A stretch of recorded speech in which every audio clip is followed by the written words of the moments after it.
한국, 저희가 졌습니다. 전 세계 철도 시장을 쥐락펴락하던 일본이 한국 앞에 무릎을 꿇었습니다. 여러분, 혹시 알고 계십니까? 고속철 종주국을 자처하던 일본이 자신들이 30년이나 공들인 앞마당에서 한국에게 처참하게 밀려난 그 통쾌한 사건을 말입니다. 당시 상황은 99% 일본의 승리였습니다. 자금, 외교, 60년 무사고 기록까지. 한국이 비집고 들어갈 틈은 바늘 구멍만큼도 없어 보였습니다. 일본 관료들은 비웃었죠. 수출 실적도 전혀 없는 한국이 감히 우리 일본의 상대가 되겠어? 하지만 협상 막판, 한국이 던진 결정적 한마디가 테이블의 판을 완전히 뒤집어 버렸습니다. 돈도 속도도 아니었습니다. 일본은 죽었다 깨어나도 저 얼때 입 밖에도 꺼내지 못할 제안.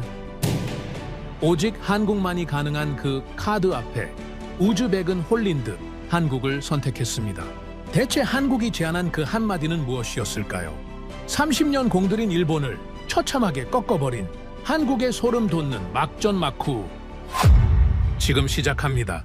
그 전에 잠깐 1초 만에 누를 수 있는 좋아요 버튼을 꾹 눌러주시면 영상 제작에 아주 큰 힘이 됩니다.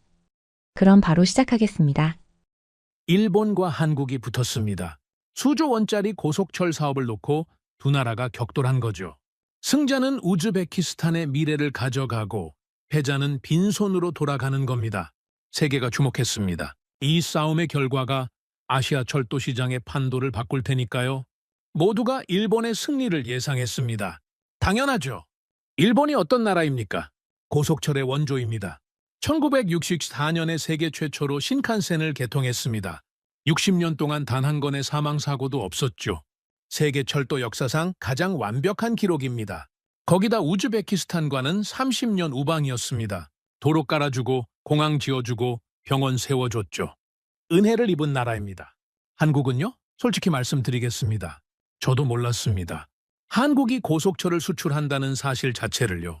한국하면 삼성, 현대, K-팝 정도가 떠오르지 고속철은 생각도 못했거든요. 그런데 결과가 어떻게 됐는지 아십니까? 한국이 이겼습니다. 일본이 졌습니다. 60년 신화화가 무너졌습니다. 30년 우방이 밀려났습니다. 세계가 경악했죠? 도대체 무슨 일이 있었던 겁니까? 저는 아크말 라시도프입니다. 우즈베키스탄 철도청 차관이죠. 그리고 이 역사적인 계약서에 직접 서명한 사람입니다.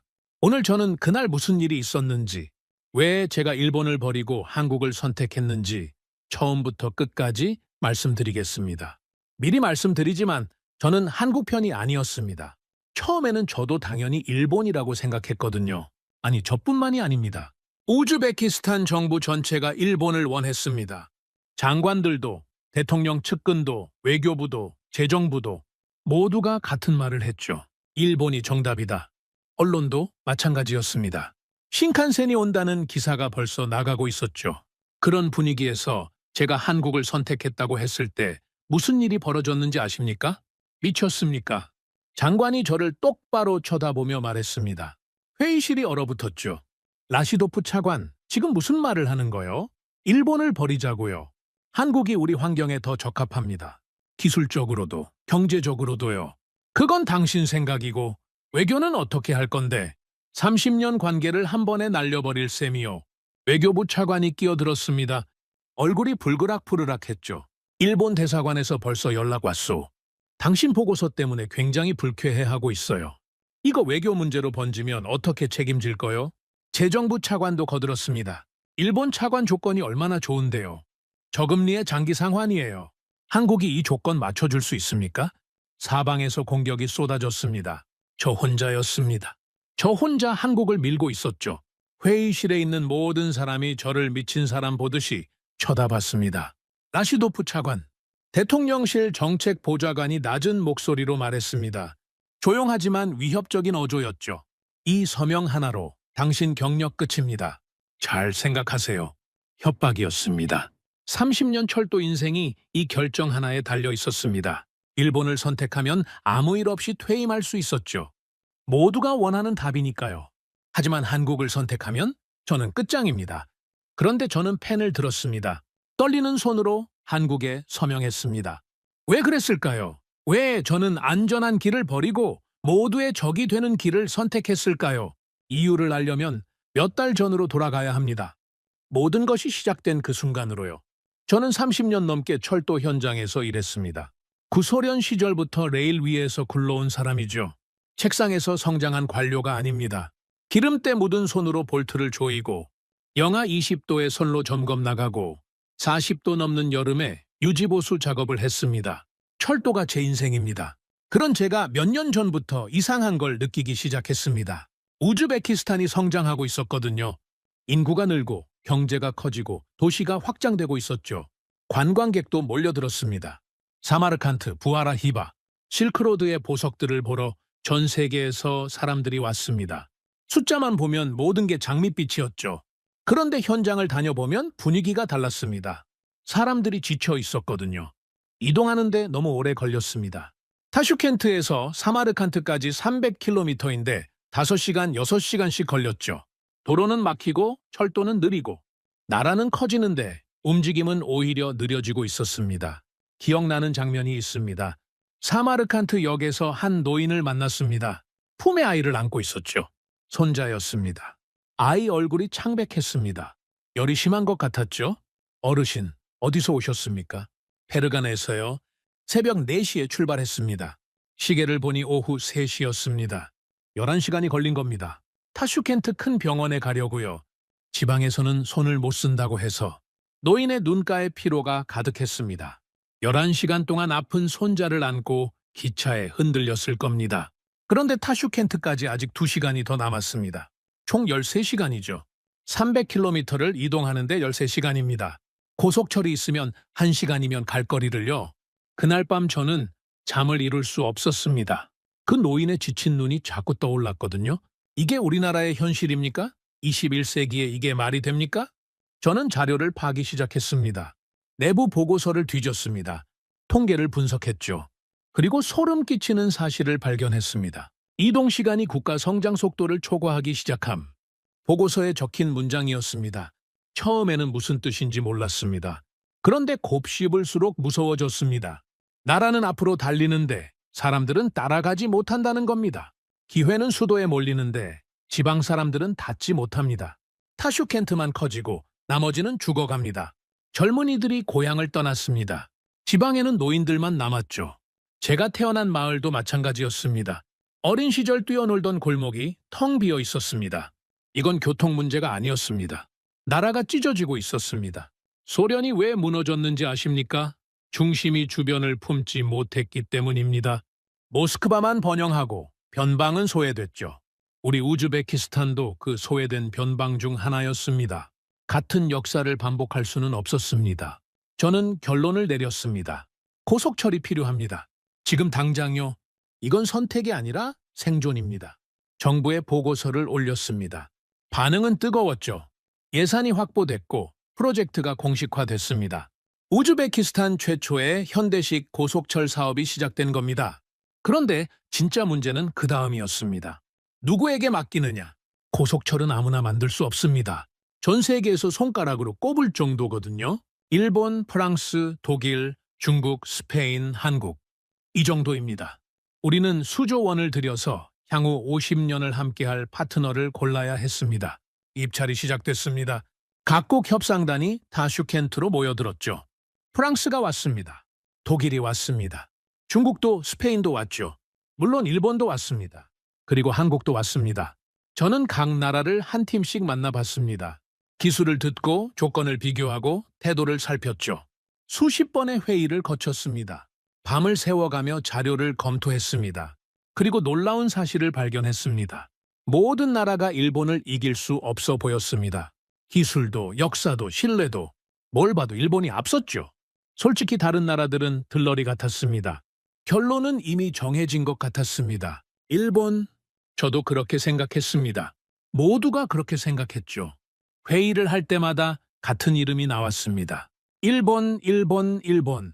토론이 필요 없었습니다. 반대할 이유가 없었거든요. 그런데 이상한 일이 벌어졌습니다. 한국 협상단을 만났을 때였습니다. 다른 나라들과 분위기가 완전히 달랐거든요. 다른 나라들은 자기 기술이 최고라고 자랑했습니다. 화려한 프레젠테이션을 펼치고 숫자를 나열하고 우리를 설득하려 했죠. 한국은 달랐습니다. 그들은 자기 기술 자랑부터 시작하지 않았습니다. 대신 이상한 말을 꺼냈습니다. 자기네 실패 이야기부터요. 자기네가 당한 굴욕 이야기부터요. 그리고 한마디를 던졌습니다. 그 한마디가 모든 걸 바꿨습니다. 제 생각을, 제 판단을, 결국 우즈베키스탄의 운명까지. 그게 뭐였냐고요? 조금만 기다려 주십시오. 그 전에 먼저 왜 모두가 일본을 원했는지, 일본이 얼마나 완벽해 보였는지 말씀드려야 합니다. 그래야 한국이 얼마나 불가능한 상대였는지, 그리고 제가 왜 그 불가능에 베팅했는지 이해하실 수 있거든요. 일본. 그 이름은 회의실마다 울려 퍼졌습니다. 고속철 프로젝트가 공식화되자마자 정부 내부에서는 마치 약속이라도 한 듯이 같은 결론이 나오기 시작했죠. 외교부에서도 일본, 재정부에서도 일본, 교통부에서도 일본이었습니다. 언론도 마찬가지였죠. 세계 최고의 신칸센 기술, 우즈베키스탄의 오나라는 헤드라인이 신문 한 면을 장식했습니다. 마치 이미 결정된 일처럼요. 솔직히 말씀드리겠습니다. 저도 처음에는 당연히 일본이라고 생각했습니다. 일본이 어떤 나라입니까? 고속철의 원주 아닙니까? 1964년 도쿄올림픽에 맞춰서 세계 최초의 고속철도 신칸센을 개통했습니다. 그게 벌써 60년 전입니다. 60년 동안 이 분야를 독보적으로 이끌어온 나라죠. 그리고 그 60년 동안 단 한 건의 사망사고도 없었습니다. 열차 운행으로 인한 승객 사망자가 단 한 명도 없다는 겁니다. 이런 기록을 가진 나라가 세상에 또 어디 있겠습니까? 일본의 신칸센을 직접 타본 적이 있습니다. 몇 년 전 도쿄에서 오사카까지 이동할 일이 있었는데 그때의 경험이 아직도 생생합니다. 열차가 역에 들어오는 순간부터 남달랐죠. 정확히, 초 단위로 정확히 도착했습니다. 1분의 오차도 없었습니다. 객체 올라타니 좌석은 마치 고급 호텔처럼 안락했고 소음은 거의 느껴지지 않았습니다. 시속 300km로 달리는데도 커피 한 잔이 흔들리지 않더군요. 2시간 반 만에 500km를 주파했습니다. 창밖으로 후지산이 스쳐 지나갈 때 저는 감탄할 수밖에 없었죠. 이게 기술 선진국의 힘이구나 하고요. 기술만 뛰어난 게 아니었습니다. 일본은 우리 우즈베키스탄과 30년이 넘는 인연을 가지고 있었죠. 1991년 독립 이후 일본은 우리나라에 가장 먼저 손을 내민 나라 중 하나였습니다. 정부 개발 원조 이른바 ODA를 통해 우즈베키스탄의 인프라 건설을 물심양면으로 도왔죠.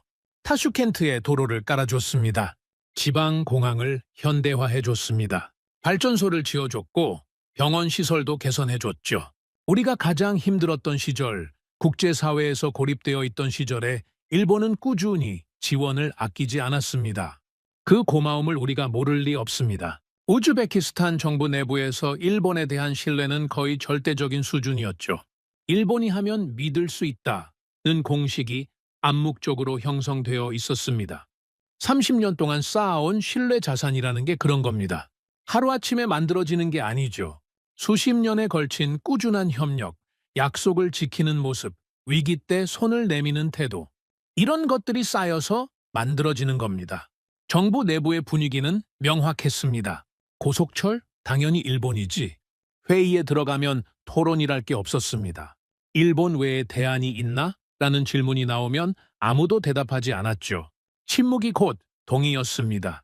프랑스, TGV 기술이 좋긴 하지만 우리와 관계가 깊지 않죠. 독일, 기술은 뛰어나지만 가격이 너무 비쌉니다. 중국, 최근 급성장했지만 품질에 대한 우려가 있었죠. 스페인? 솔직히 고속철 하면 스페인이 떠오르지 않습니다. 한국이 고속철을 수출한다는 것 자체를 아는 사람이 거의 없었습니다. 결국 남는 건 일본이었죠. 외교부 장관이 저를 따로 불러서 말했습니다. 라시도프 차관, 이번 사업은 일본과 가는 게 맞아요. 30년 관계를 생각해 보세요. 우리가 일본을 선택하면 양국 관계는 더욱 굳건해질 겁니다. 반대로 일본을 배제하면 그동안 쌓아온 신뢰에 금이 갈 수 있어요. 그 말에 일리가 있었습니다. 국가 간 관계라는 건 이해관계로만 움직이는 게 아니거든요. 감정도 있고 역사도 있고 쌓아온 신뢰도 있습니다. 그걸 무시할 수는 없었죠. 재정부 차관도 비슷한 말을 했습니다. 일본은 저금리 차관을 제공하겠다고 했어요. 엔화 약세 덕분에 조건이 아주 좋습니다. 초기 비용 부담을 크게 줄일 수 있죠. 다른 나라들은 이런 조건을 제시하지 못합니다. 숫자로 보면 틀린 말이 아니었습니다. 일본의 금융 조건은 확실히 매력적이었죠. 대통령 측근들도 일본을 밀었습니다. 정치적으로도 일본이 안전합니다. 일본을 선택하면 국제사회에서 우리나라의 이미지가 좋아질 거예요. 선진국과 협력하는 모습을 보여주는 거니까요. 반면에 다른 나라를 선택하면 왜 굳이 일본을 버렸느냐는 질문에 답해야 합니다. 불필요한 논란이 생길 수 있죠. 언론의 분위기도 마찬가지였습니다. 신문마다 일본 신칸센의 우수성을 다룬 기사가 쏟아졌죠. 60년 무사고의 신화, 세계가 인정하는 기술력, 우즈베키스탄의 새로운 도약. 이런 헤드라인들이 국민들의 기대감을 높이고 있었습니다. 일본을 선택하면 아무도 저를 욕하지 않을 터였습니다. 외교부도 만족할 거고, 재정부도 만족할 거고, 대통령실도 만족할 거고, 언론도 환영할 겁니다. 국민들도 납득하겠죠. 세계 최고의 기술을 가진 일본과 손잡았다. 우즈베키스탄의 미래가 밝다. 이런 스토리가 자연스럽게 만들어질 겁니다. 저는 영웅까지는 아니더라도 유능한 관료로 인정받으며 편안하게 퇴임할 수 있었을 겁니다. 반대할 이유가 없었습니다. 기술도 최고, 신뢰도 최고, 관계도 최고.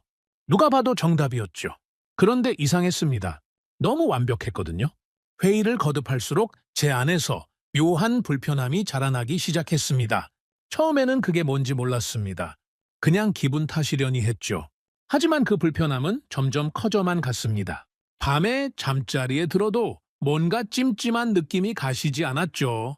어느 날 회의가 끝나고 혼자 사무실에 남아서 생각했습니다. 도대체 뭐가 문제일까? 일본은 완벽한데 왜 마음이 편하지 않을까? 그때 깨달았습니다. 문제는 바로 그 완벽함이었습니다. 일본이라는 답이 너무 빨리 나왔습니다. 너무 쉽게 나왔죠. 토론이 없었습니다. 질문이 없었습니다. 비교가 없었습니다. 모두가 고개를 끄덕였고 아무도 손을 들지 않았습니다. 이의 제기가 전혀 없었죠.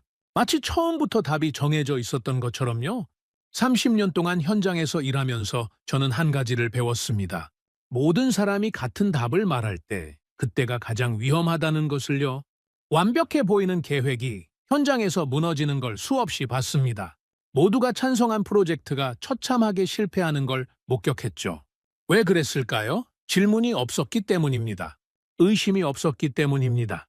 반대 의견이 없으면 검증도 없습니다. 검증이 없으면 허점을 발견할 수 없죠. 그 허점이 나중에 치명적인 문제로 돌아오는 겁니다. 안전한 선택은 질문을 멈추게 합니다. 일본을 선택하면 아무도 물어보지 않을 겁니다. 왜 일본입니까? 라고요? 당연한 선택이니까요. 설명이 필요 없으니까요.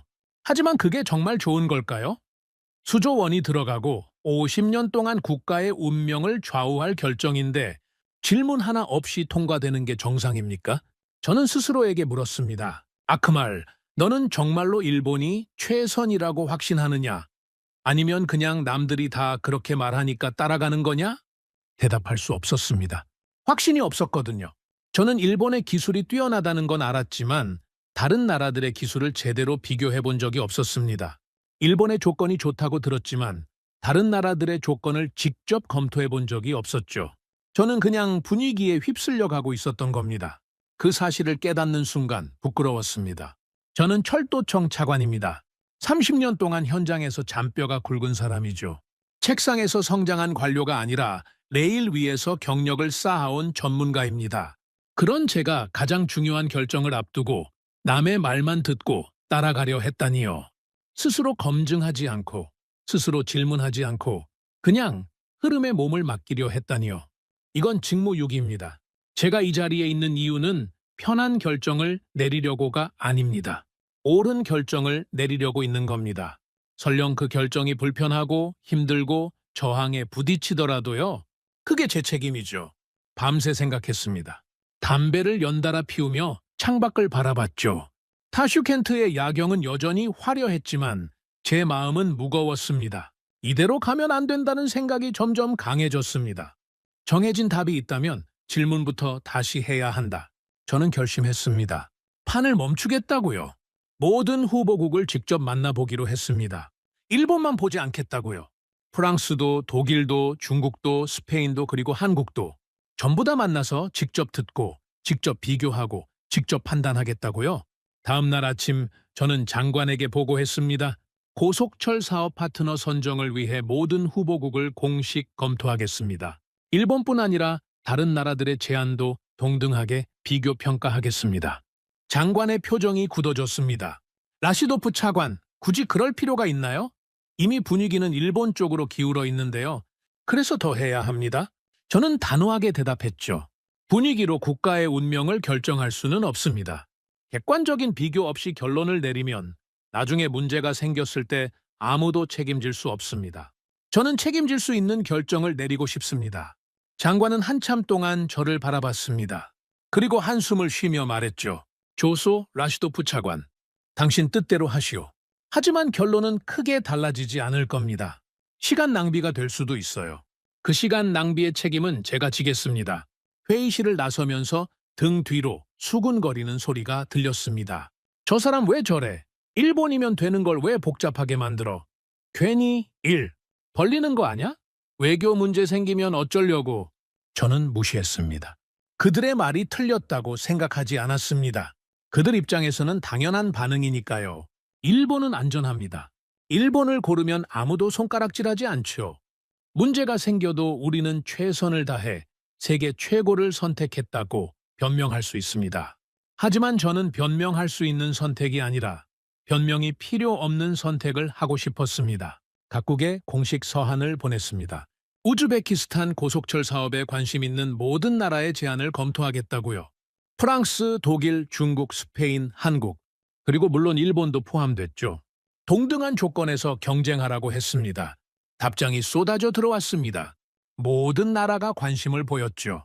수조 원 규모의 사업이니 당연한 일이었습니다. 각국의 협상단이 타슈켄트로 날아왔고 저는 그들을 한 팀씩 만나기 시작했습니다. 긴 여정의 시작이었습니다. 그리고 솔직히 말하면 그 여정이 어떤 결과를 가져올지 저도 몰랐습니다. 어쩌면 장관의 말대로 시간 낭비가 될 수도 있었죠. 어쩌면 결국 일본으로 돌아가게 될 수도 있었습니다. 하지만 적어도 저는 제 눈으로 직접 보고, 제 귀로 직접 듣고, 제 머리로 직접 판단할 겁니다. 그래야 어떤 결과가 나오든 후회가 없을 테니까요. 회의실 창문 너머로 타슈켄트의 하늘이 보였습니다. 맑고 푸른 하늘이었죠. 저는 혼자 중얼거렸습니다. 일본이 정답일 수도 있어.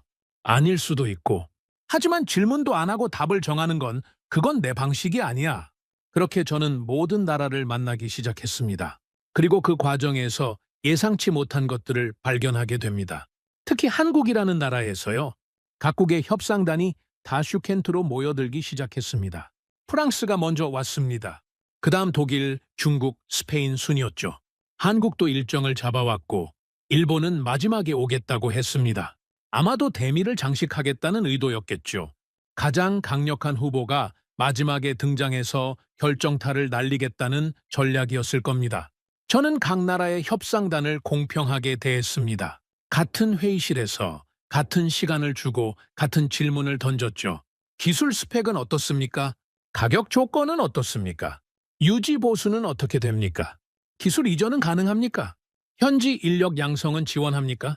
이런 질문들이었습니다. 첫 번째로 만난 건 프랑스였습니다. 프랑스 협상단은 자신감이 넘쳤습니다. 그럴 만도 했죠. TGV는 세계적으로 유명한 고속철이니까요. 1981년에 개통해서 40년 넘는 역사를 가지고 있고 유럽 전역에 기술을 수출한 경험이 있습니다. 그들은 회의실에 들어서자마자 화려한 프레젠테이션을 시작했습니다. TGV는 세계에서 가장 빠른 열차 중 하나입니다.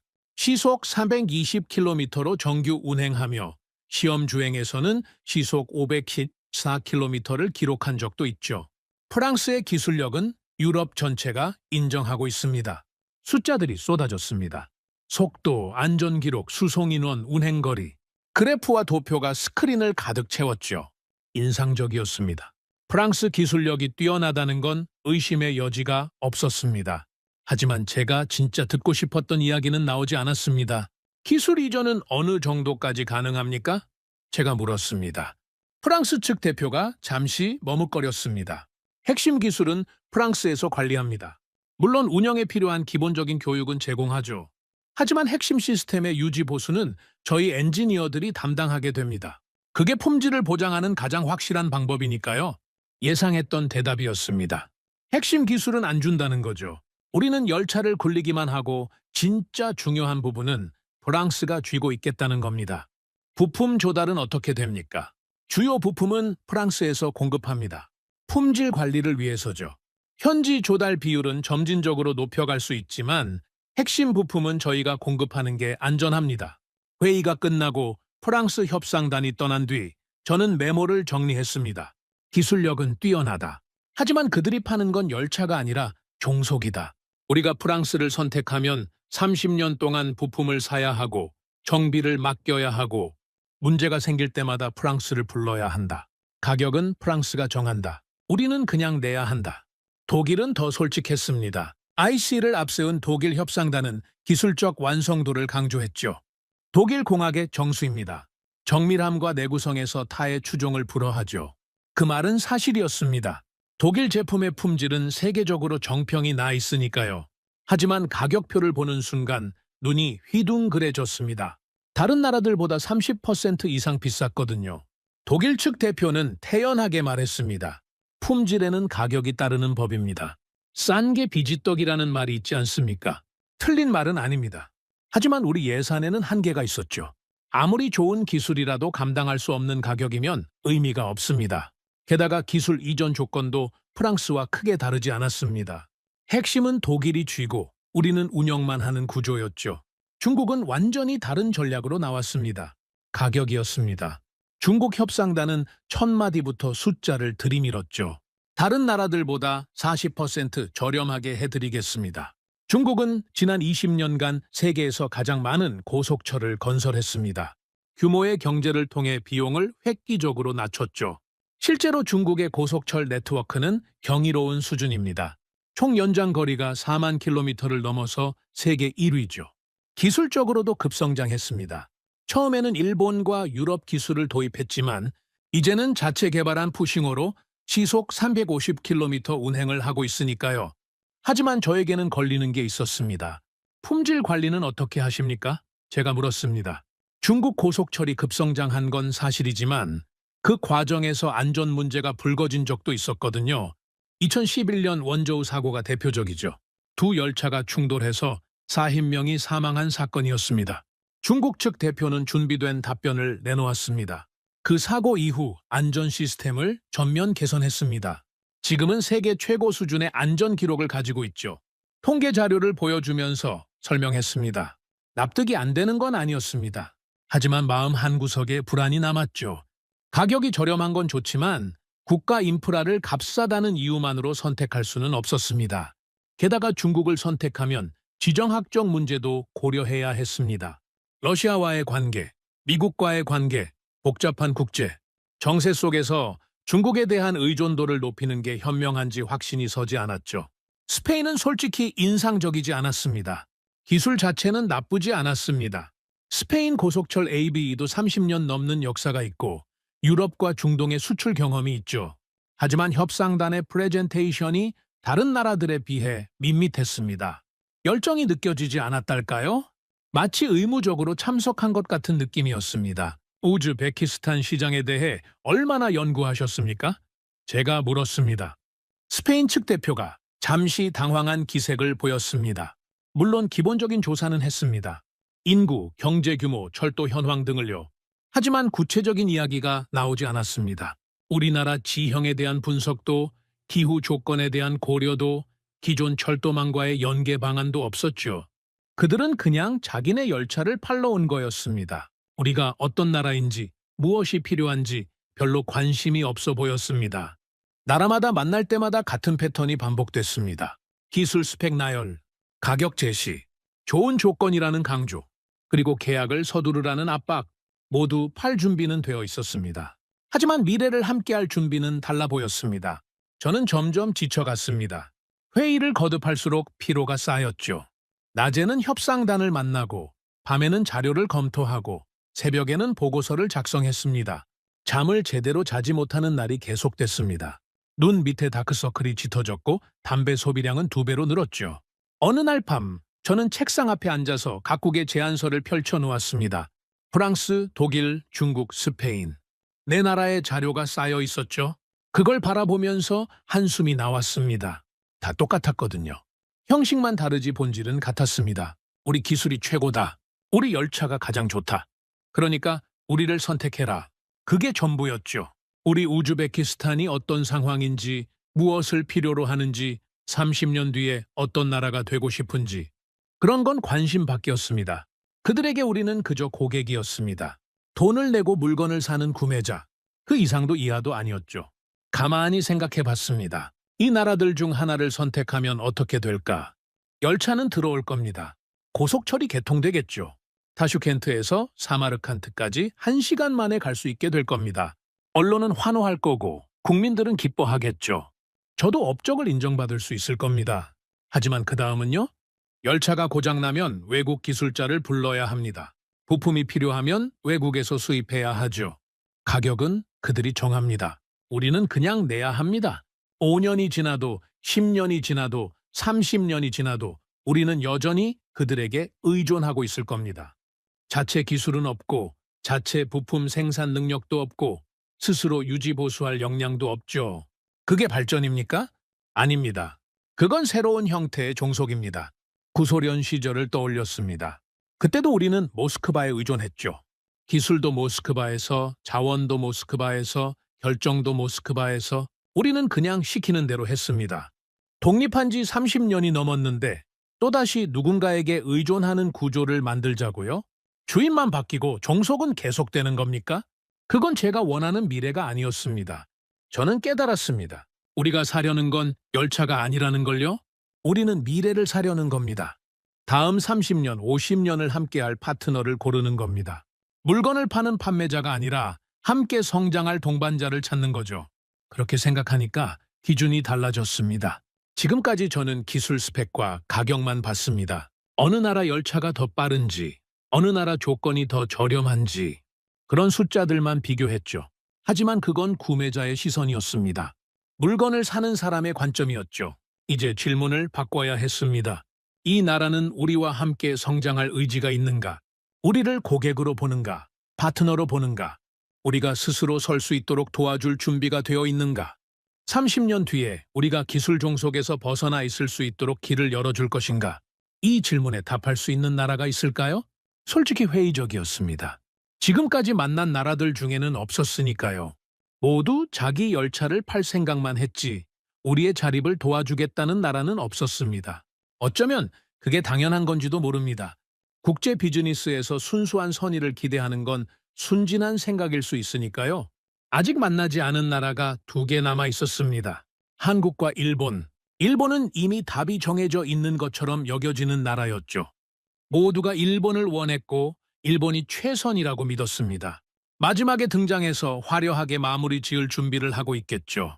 한국은 솔직히 기대가 크지 않았습니다. 한국이 고속철을 수출한다는 사실 자체를 아는 사람이 드물었으니까요. 협상단 명단을 봤을 때도 그냥 형식적으로 만나는 거라고 생각했습니다. 주요 후보는 일본이고 한국은 들러리 같은 존재였죠. 한국 협상단과의 미팅은 내일로 예정되어 있었습니다. 별 기대 없이 일정을 잡았습니다. 다른 나라들처럼 기술 스펙 나열하고 가격 제시하고 좋은 조건이라고 어필하겠죠. 뻔한 패턴이 반복될 거라고 생각했습니다. 그날 밤 저는 한국에 대해 간단히 조사해봤습니다. 인터넷을 뒤져서 한국 고속철에 대한 정보를 찾아봤죠. KTX라는 이름의 고속철이 2004년에 개통됐다고 합니다. 20년 정도 된 거죠. 일본의 60년, 프랑스의 40년에 비하면 역사가 짧습니다. 기술 수준이 어느 정도인지 감이 잘 오지 않았습니다. 하지만 한 가지 흥미로운 사실을 발견했습니다. 한국은 처음에 프랑스 기술을 도입했다고 합니다. TGV 기술을 들여와서 KTX를 만들었죠. 하지만 거기서 멈추지 않았습니다. 20년에 걸쳐서 기술 국산화를 이뤄냈다고 합니다. 핵심 부품을 자체 생산하고 독자 기술로 새로운 열차를 개발했다고요. KTX 산천, KTX 이음 같은 이름의 열차들이 있었습니다. 프랑스 기술에서 시작해서 독자 기술로 성장한 나라. 그 이력이 눈에 들어왔습니다. 다른 나라들과는 뭔가 다른 스토리였거든요. 프랑스나 일본은 처음부터 기술 강국이었죠. 그들에게 고속철 기술은 원래 가지고 있던 역량의 연장이었습니다. 하지만 한국은 달랐습니다. 아무것도 없는 상태에서 시작해서 남의 기술을 배워서 결국 자기 것으로 만들어낸 나라였죠. 어쩌면 우리와 비슷한 처지였던 나라일지도 모릅니다. 그래도 크게 기대하지는 않았습니다. 비슷한 처지였다고 해서 우리를 도와줄 거라는 보장은 없으니까요. 비즈니스는 비즈니스입니다. 결국 자기 이익을 위해 움직이는 거죠. 다음 날 아침, 한국 협상단이 회의실에 들어왔습니다. 양복을 단정하게 차려입은 중년의 남성들이었습니다. 표정은 진지했고 태도는 겸손해 보였죠. 다른 나라 협상단들의 화려함이나 자신감과는 분위기가 달랐습니다. 저는 자리에 앉으며 생각했습니다. 또 뻔한 프레젠테이션이 시작되겠군. 그런데 한국 협상단 대표가 입을 열자마자 예상이 빗나갔습니다. 그는 기술 설명부터 시작하지 않았습니다. 가격표를 꺼내지도 않았습니다. 대신 이렇게 말했습니다. 먼저 저희 이야기를 들려드려도 되겠습니까? 저는 의아했습니다. 당신들 이야기라니요? 보통 협상 자리에서 자기 역사를 들려주겠다는 사람은 없었거든요. 하지만 거절할 이유도 없었습니다. 말씀하시죠. 한국 협상단 대표가 천천히 입을 열었습니다. 1970년대, 대한민국은 아무것도 없는 나라였습니다. 그 한마디가 시작이었습니다. 한국 협상단 대표의 첫마디에 저는 의아했습니다. 다른 나라들은 모두 자국의 위대함을 자랑하며 시작했거든요. 60년 역사, 세계 최초, 최고의 기술력, 그런 화려한 수식어들로 포문을 열었죠. 그런데 한국은 자기네가 아무것도 없었다는 이야기부터 꺼내고 있었습니다. 저는 등받이에 몸을 기대고 그의 말에 귀를 기울였습니다. 전쟁이 끝난 지 20년밖에 안 된 시점이었습니다. 국토는 폐허였고 자본도 없었고 기술은 더더욱 없었죠. 우리가 가진 거라곤 사람뿐이었습니다. 배고프지만 열심히 일하려는 사람들. 그게 전부였습니다. 한국 대표의 눈빛이 먼 곳을 향했습니다. 마치 그 시절을 직접 기억하는 것처럼요. 그때 우리에게 고속철은 꿈도 꾸지 못할 이야기였습니다. 고속철이요? 일반 철도도 제대로 못 굴리는 나라였는데요. 증기기관차가 칙칙폭폭 달리던 시절이었습니다. 선진국들이 시속 200km로 달릴 때 우리는 시속 60km도 버거웠죠. 저는 고개를 끄덕였습니다. 우리 우즈베키스탄과 크게 다르지 않은 이야기였거든요. 우리도 구소련 붕괴 이후 비슷한 처지였습니다. 기술도 자본도 경험도 부족했죠. 1990년대에 들어서야 고속철 이야기가 나오기 시작했습니다. 서울에서 부산까지 400km가 넘는 거리를 더 빠르게 연결해야 한다는 논의가 있었죠. 하지만 우리에겐 기술이 없었습니다. 그래서 해외에서 들여오기로 했습니다. 여기까지는 예상 가능한 이야기였습니다. 기술이 없으면 사오는 거죠. 우리도 지금 그러려고 하는 거니까요. 프랑스를 선택했습니다. TGV 기술이죠. 당시로서는 최선의 선택이었습니다. 세계적으로 검증된 기술이었고 프랑스도 적극적으로 제안해왔으니까요. 계약이 성사됐고 우리는 기뻤습니다. 드디어 대한민국에도 고속철이 생긴다. 선진국 대열에 합류한다. 그렇게 생각했죠. 한국 대표가 잠시 말을 멈췄습니다. 그의 표정이 어두워졌죠. 그런데 현실은 달랐습니다. 회의실이 조용해졌습니다. 저는 자세를 고쳐 앉았습니다. 프랑스는 열차를 팔았습니다. 하지만 기술은 팔지 않았죠. 핵심 도면은 비공개였습니다. 열어볼 수 없었습니다. 블랙박스 부품이라는 게 있었는데 말 그대로 검은 상자였습니다. 안에 뭐가 들었는지 알 수 없었죠. 우리 기술자들이 궁금해해도 절대 보여주지 않았습니다. 저는 메모를 하려다가 손을 멈췄습니다. 이건 그냥 들어야 할 이야기였거든요. 열차가 고장나면 어떻게 됐는지 아십니까? 우리 기술자들은 손을 댈 수가 없었습니다. 프랑스 기술자를 불러야 했죠.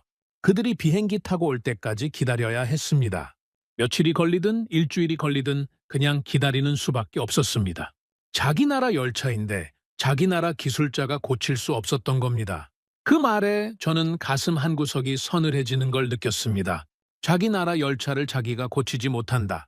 그게 어떤 기분일지 상상이 됐거든요. 부품도 마찬가지였습니다.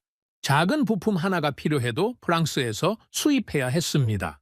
가격은 프랑스가 정했죠. 우리는 그냥 내야 했습니다. 협상력이라는 게 없었습니다. 대안이 없으니까요.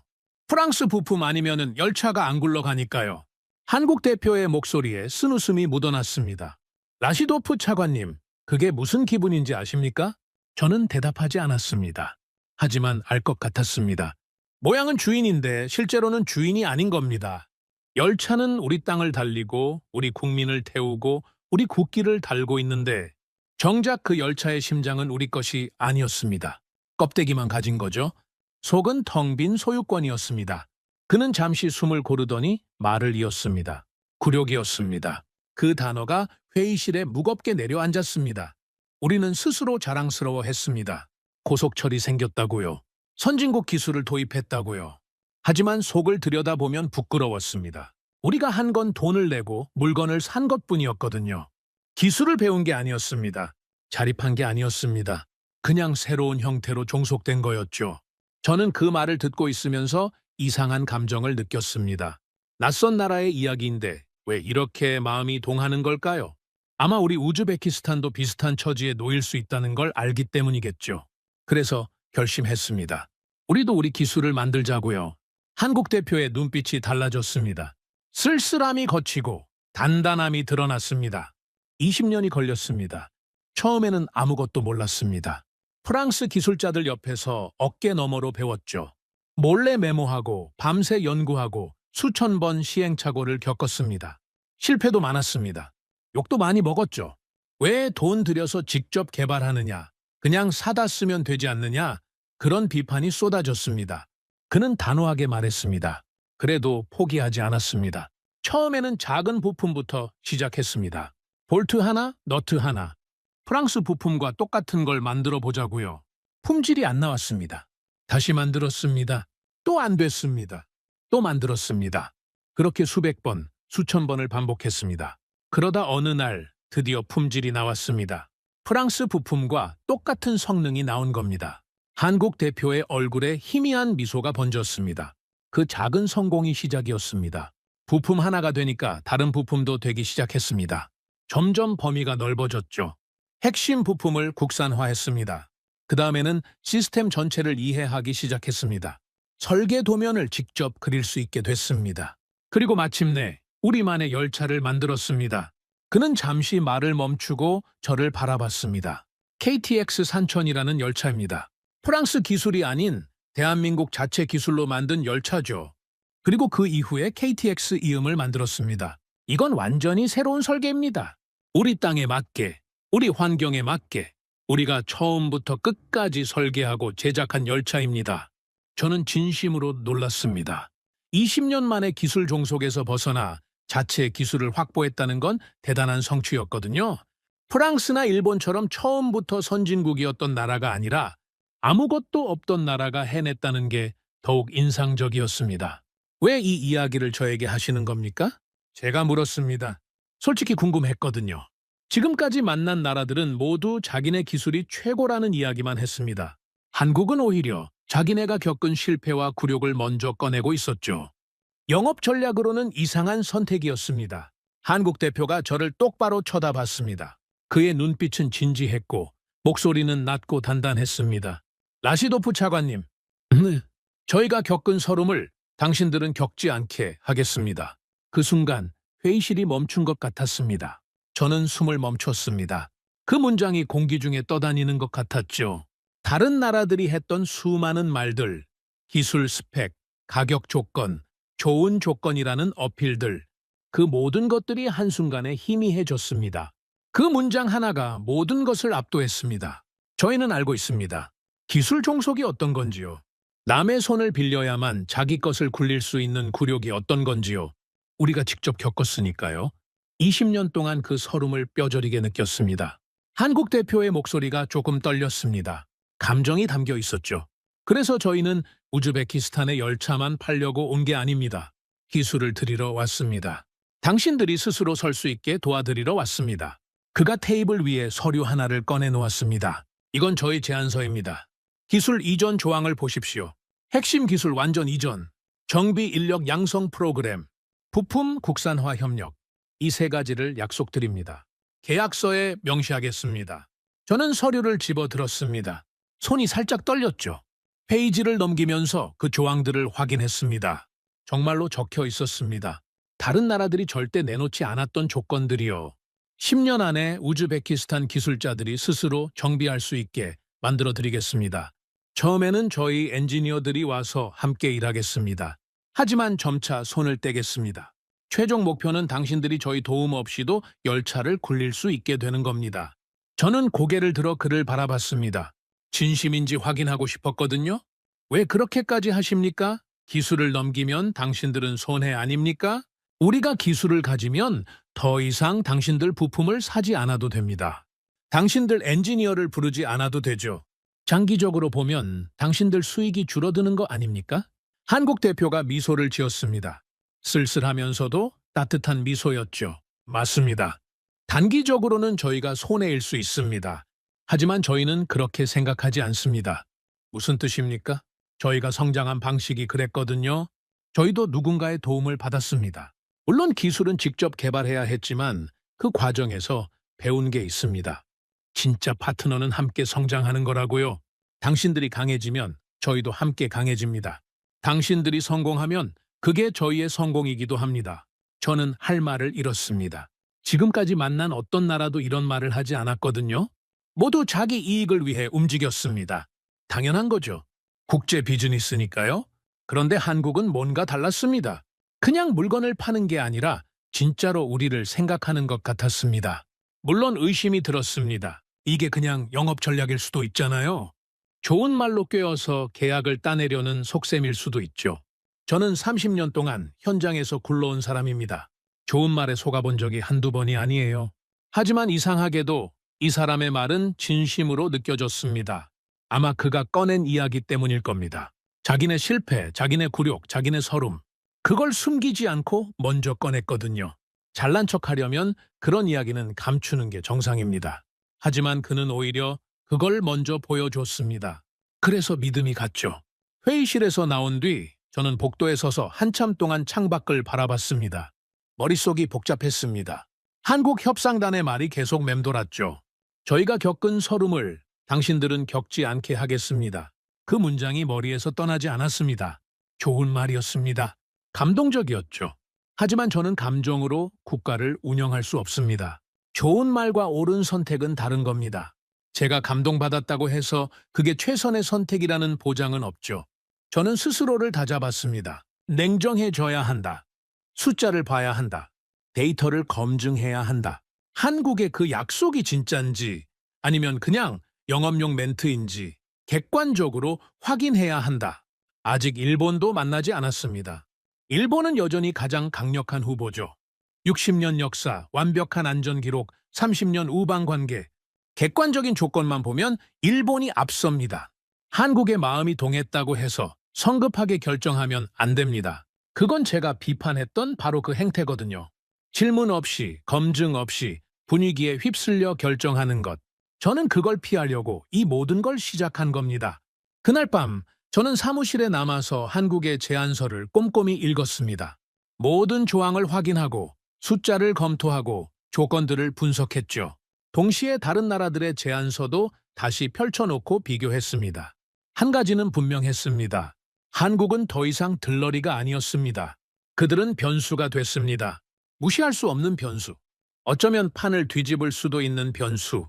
하지만 아직 결정을 내리기엔 일렀습니다. 감정을 배제하고 숫자로 검증해야 했죠. 한국의 그 약속이 정말로 우리에게 이득인지 냉정하게 따져봐야 했습니다. 내일부터 본격적인 분석에 들어가기로 했습니다.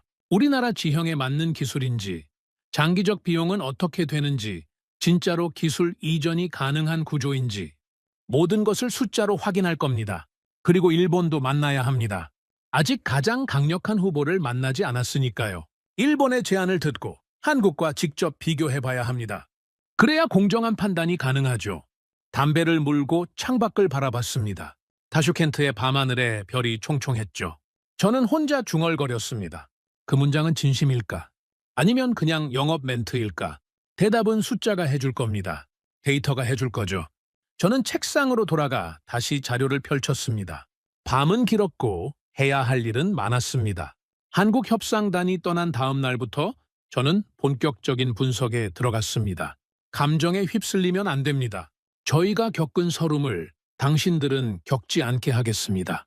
그 문장이 아무리 가슴을 울렸다 해도 그것만으로 국가의 운명을 결정할 수는 없는 거죠. 저는 30년 동안 현장에서 일해온 사람입니다. 좋은 말에 속아본 적이 한두 번이 아니에요. 입으로는 뭐든 말할 수 있습니다. 중요한 건 숫자입니다. 데이터입니다. 객관적 근거죠. 한국의 그 약속이 진짜인지 숫자로 검증하기로 했습니다. 먼저 우리나라 지형부터 다시 분석했습니다. 고속철은 아무데나 달리는 게 아니거든요. 지형에 따라 완전히 다른 기술이 필요합니다.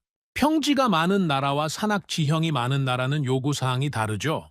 직선 구간이 긴 나라와 곡선 구간이 많은 나라도 다릅니다. 그래서 가장 먼저 해야 할 일은 우리 땅을 제대로 이해하는 것이었습니다. 지도를 펼쳐놓고 예정 노선을 살펴봤습니다. 타슈켄트에서 사마르칸트까지, 사마르칸트에서 부하라까지 이 구간들의 특성을 하나하나 분석했죠. 첫 번째로 눈에 들어온 건 역간거리였습니다. 우즈베키스탄의 주요 도시들은 비교적 가깝게 붙어 있습니다. 타슈켄트에서 사마르칸트까지 약 300km, 사마르칸트에서 부하라까지 약 270km죠. 그 사이사이에 중소도시들이 있습니다. 역간거리로 따지면 50km에서 80km 정도 되는 구간이 많았습니다. 이게 왜 중요하냐고요? 역간거리가 짧으면 정차가 많습니다. 정차가 많으면 가속과 감속을 자주 해야 하죠. 출발해서 속도를 올렸다가 다음 역이 다가오면 속도를 줄이고 정차했다가 다시 출발해서 속도를 올리고 이 사이클이 반복되는 겁니다. 장거리를 쭉 달리는 것과는 완전히 다른 운행 패턴이죠. 두 번째로 확인한 건 선로의 형태였습니다. 우즈베키스탄은 평지만 있는 나라가 아닙니다. 사막지대도 있고 구릉지대도 있으며 완만한 언덕이 계속되는 구간도 많죠. 기존 철도 노선을 따라가다 보면 곡선 구간이 상당히 많습니다. 직선으로 쭉 뻗은 구간보다 이리저리 휘어지는 구간이 더 많았죠. 게다가 오르막과 내리막이 반복되는 경사 구간도 적지 않았습니다. 이런 지형에서는 어떤 기술이 필요할까요? 저는 고속철의 동력 방식에 대해 깊이 파고들었습니다. 여기서 중요한 개념이 두 가지 있습니다. 동력 집중식과 동력 분산식이죠. 이 두 방식의 차이를 이해하는 게 핵심이었습니다. 동력 집중식은 이름 그대로 동력이 한 곳에 집중된 방식입니다. 기관차가 앞에서 끌거나 뒤에서 미는 구조죠.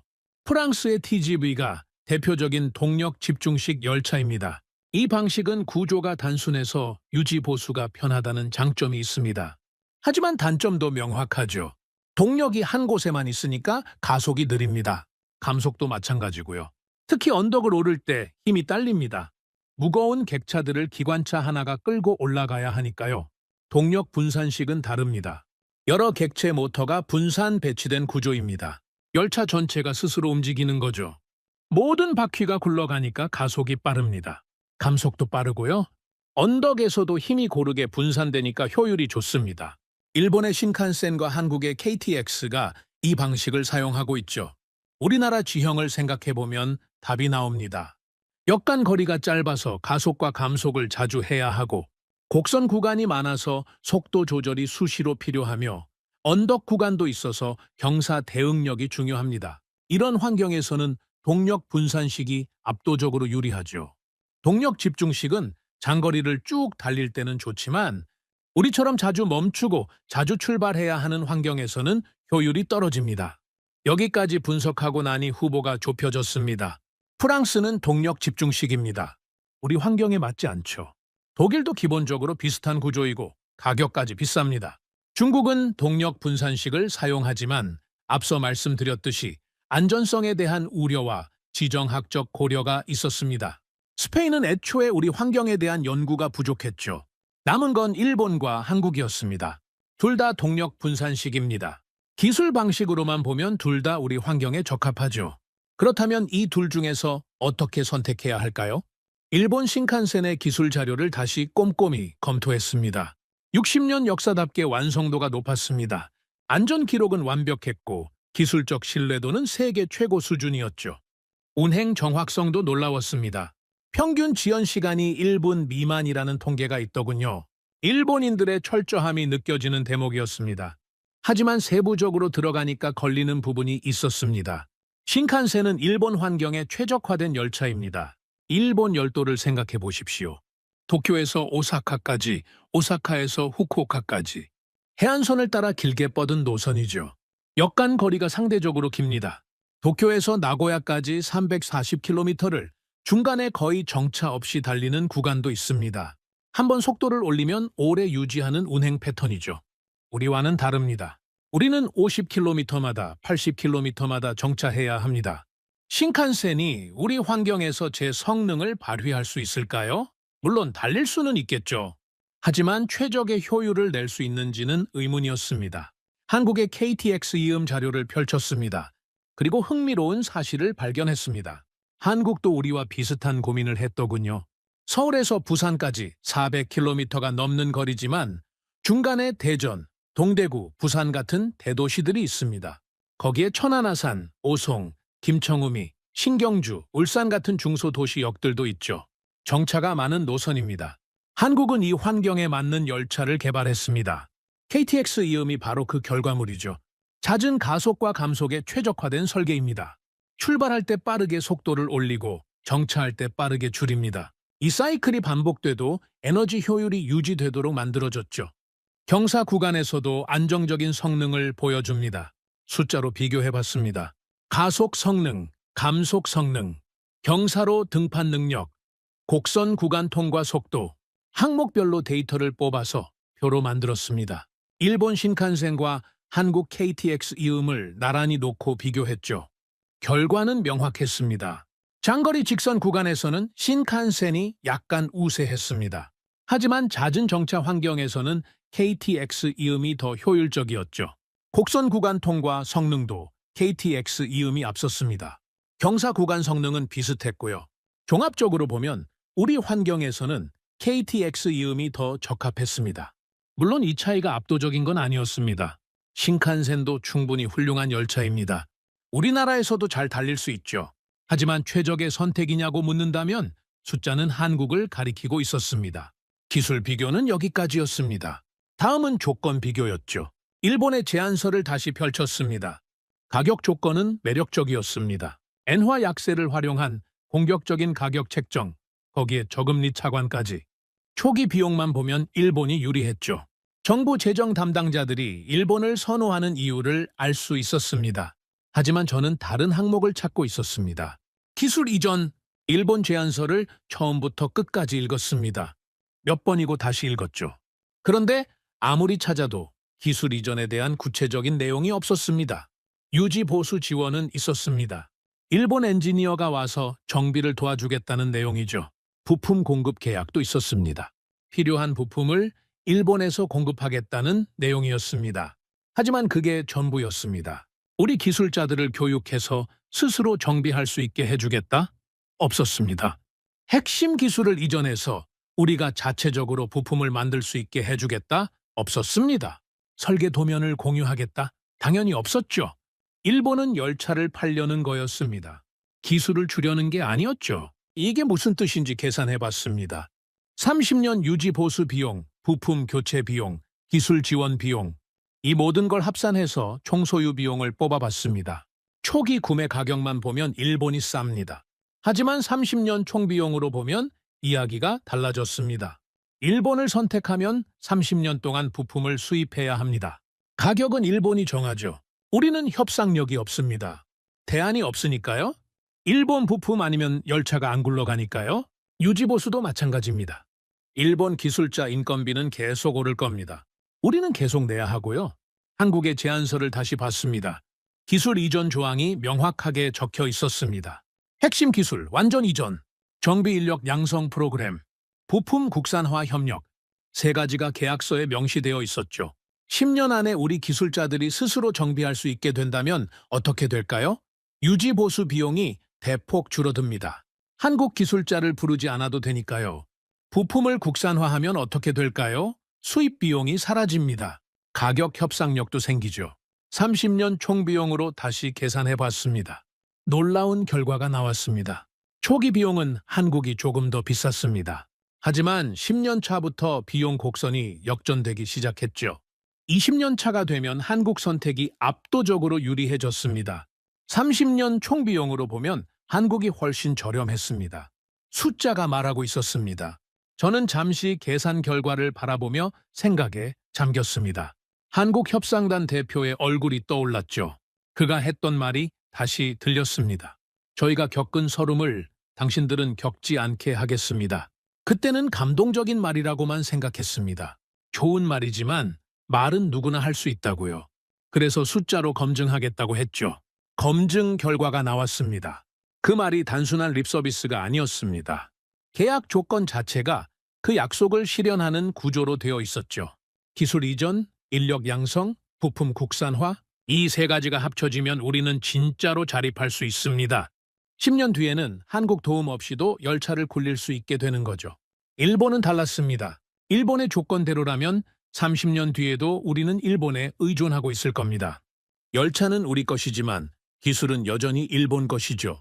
한국협상단이 말했던 그 상황, 껍데기만 가진 소유권, 모양만 주인인 종속, 일본을 선택하면 우리도 똑같은 처지가 되는 겁니다. 이건 친절함의 문제가 아닙니다. 구조의 문제입니다. 한국은 우리를 파트너로 대하는 구조를 제안했고 일본은 우리를 고객으로 대하는 구조를 제안했습니다. 파트너는 함께 성장합니다.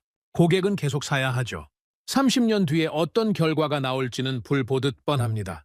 저는 책상 앞에 앉아서 두 나라의 제안서를 나란히 놓고 바라봤습니다. 왼쪽에는 일본, 60년 역사, 완벽한 안전 기록, 30년 우방 관계. 객관적 조건만 보면 흠잡을 데가 없습니다. 정치적으로도 안전한 선택이죠. 아무도 저를 욕하지 않을 겁니다. 오른쪽에는 한국, 20년 역사, 상대적으로 짧은 경험, 우리와 깊은 관계가 있는 것도 아닙니다. 하지만 기술 이전을 약속했고 우리 환경에 더 적합한 열차를 가지고 있으며 30년 총 비용이 더 저렴합니다. 감정은 처음부터 한국을 향했습니다. 그 고백에 그 약속의 마음이 동했죠. 이제 데이터도 한국을 가리키고 있었습니다. 감정과 데이터가 같은 방향을 보고 있었습니다. 저는 깊은 한숨을 내쉬었습니다. 결론은 나온 것 같았습니다. 객관적으로 분석해봐도 한국이 더 나은 선택이었죠.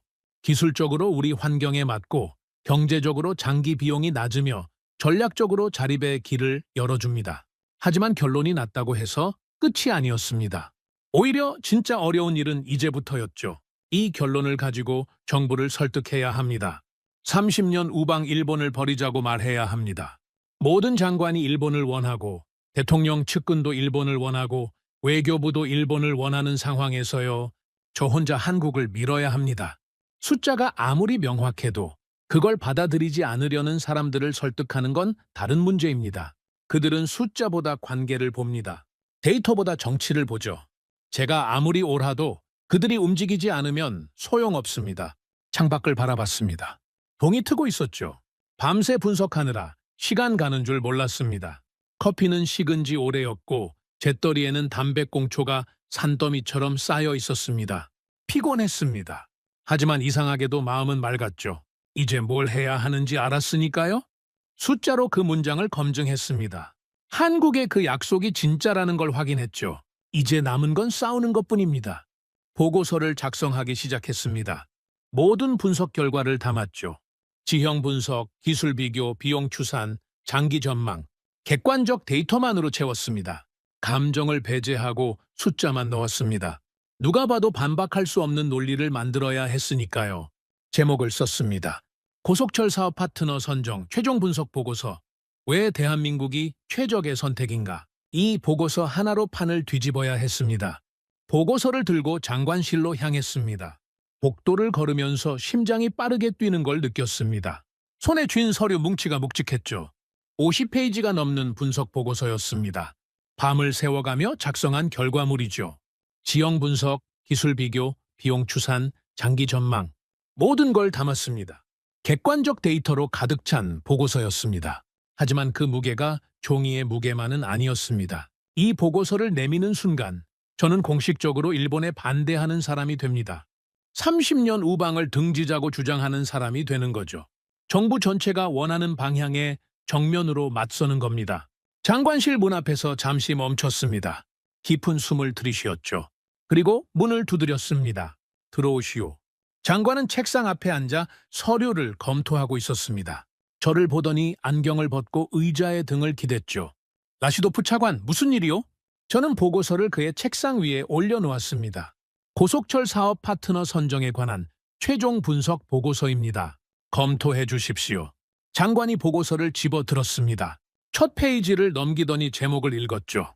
그의 눈썹이 살짝 올라갔습니다. 왜 대한민국이 최적의 선택인가? 그가 저를 올려다봤습니다. 표정이 묘했죠? 놀라움과 당혹감, 그리고 약간의 짜증이 섞인 얼굴이었습니다. 라시도프 차관, 이게 무슨 뜻이오? 한국을 선택하자는 겁니까? 그렇습니다. 저는 단호하게 대답했습니다.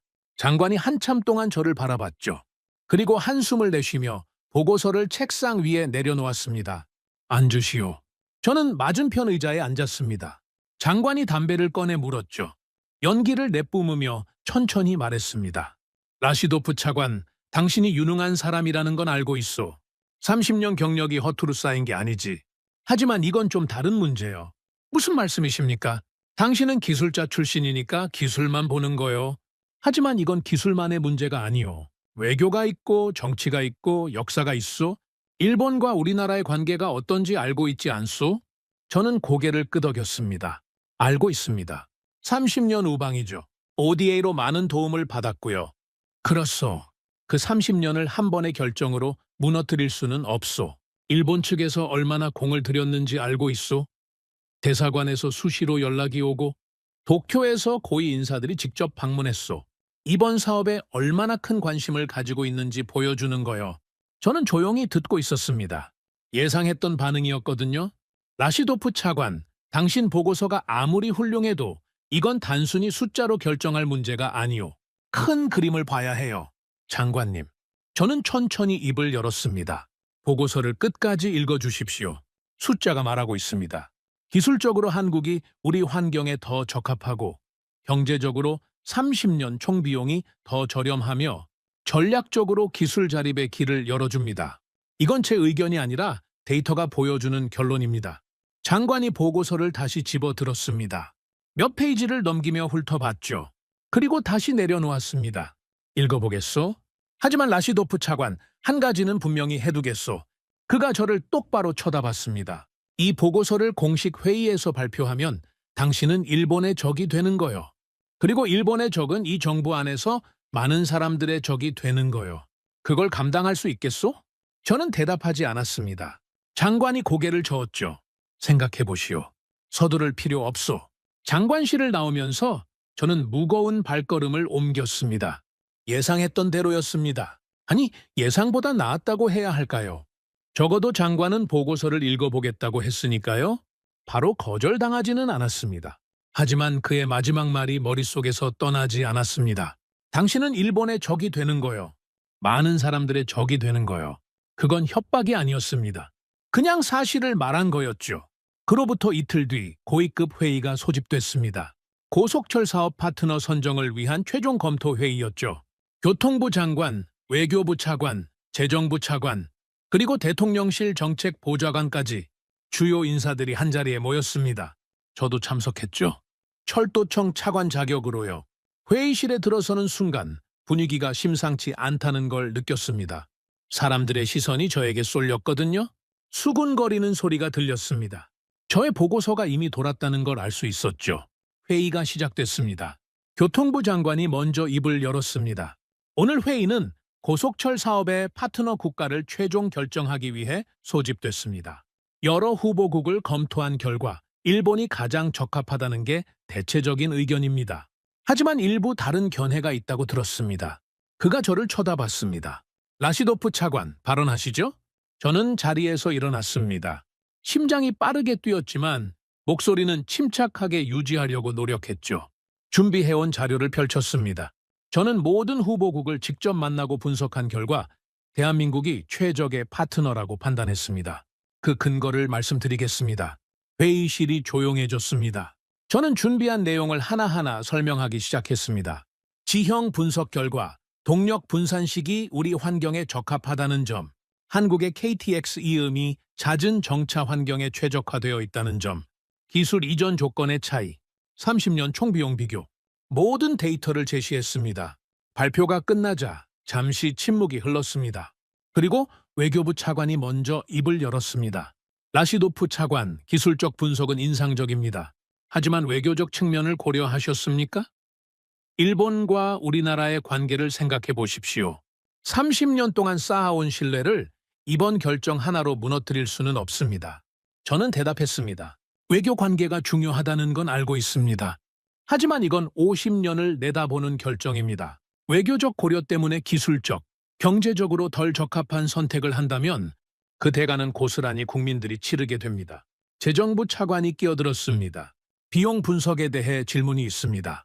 일본의 초기 비용이 더 저렴하다고 하셨는데 그게 당장은 더 유리한 거 아닙니까? 지금 우리 재정 상황을 고려하면 초기 비용이 중요합니다. 초기 비용만 보시면 안 됩니다. 저는 단호하게 대답했습니다. 30년 총비용으로 계산하면 한국이 더 저렴합니다. 기술 이전이 이루어지면 유지 보수 비용과 부품 비용을 대폭 줄일 수 있기 때문입니다. 눈앞의 이익만 보다가 장기적으로 더 큰 비용을 치르게 되는 겁니다. 대통령실 정책보좌관이 차갑게 말했습니다. 라시도프 차관, 당신 혼자 모든 걸 아는 것처럼 말하는군요. 여기 있는 사람들이 일본을 지지하는 데는 이유가 있습니다. 당신만 옳고 나머지는 다 틀렸다는 겁니까? 회의실 분위기가 싸늘하게 변했습니다. 저는 그 시선들을 느낄 수 있었죠. 적대적인 시선, 의심하는 시선, 불쾌한 시선, 사방에서 날아오고 있었습니다. 저는 제가 옳다고 주장하는 게 아닙니다. 저는 차분하게 대답했습니다. 데이터가 보여주는 결과를 말씀드리는 겁니다. 제 의견이 틀렸다면 반박해 주십시오. 숫자로요. 저는 기꺼이 듣겠습니다. 아무도 대답하지 않았습니다. 숫자로 반박할 수 있는 사람이 없었거든요. 제 분석이 틀렸다고 말하려면 그에 맞서는 데이터가 있어야 하는데 아무도 그런 준비를 하지 않았습니다.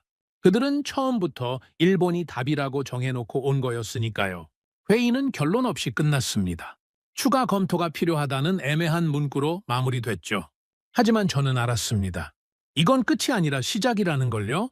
회의가 끝나고 며칠 동안 저에게 쏟아지는 압박은 점점 거세졌습니다. 외교부에서 연락이 왔습니다. 일본 대사관이 불쾌함을 표시했다고 하더군요. 라시도프 차관의 보고서 때문에 일본 측이 당혹해하고 있다. 양국 관계에 불필요한 갈등을 만들고 있다. 그런 메시지였습니다. 재정부에서도 압박이 왔습니다. 일본 측이 추가 금융 지원을 검토하고 있었는데 이번 논란 때문에 보류됐다는 겁니다. 저 때문에 좋은 조건을 놓칠 수 있다는 암묵적인 비난이었죠. 정치권에서도 소문이 돌기 시작했습니다. 라시도프가 한국에서 뭔가 받은 거 아니냐.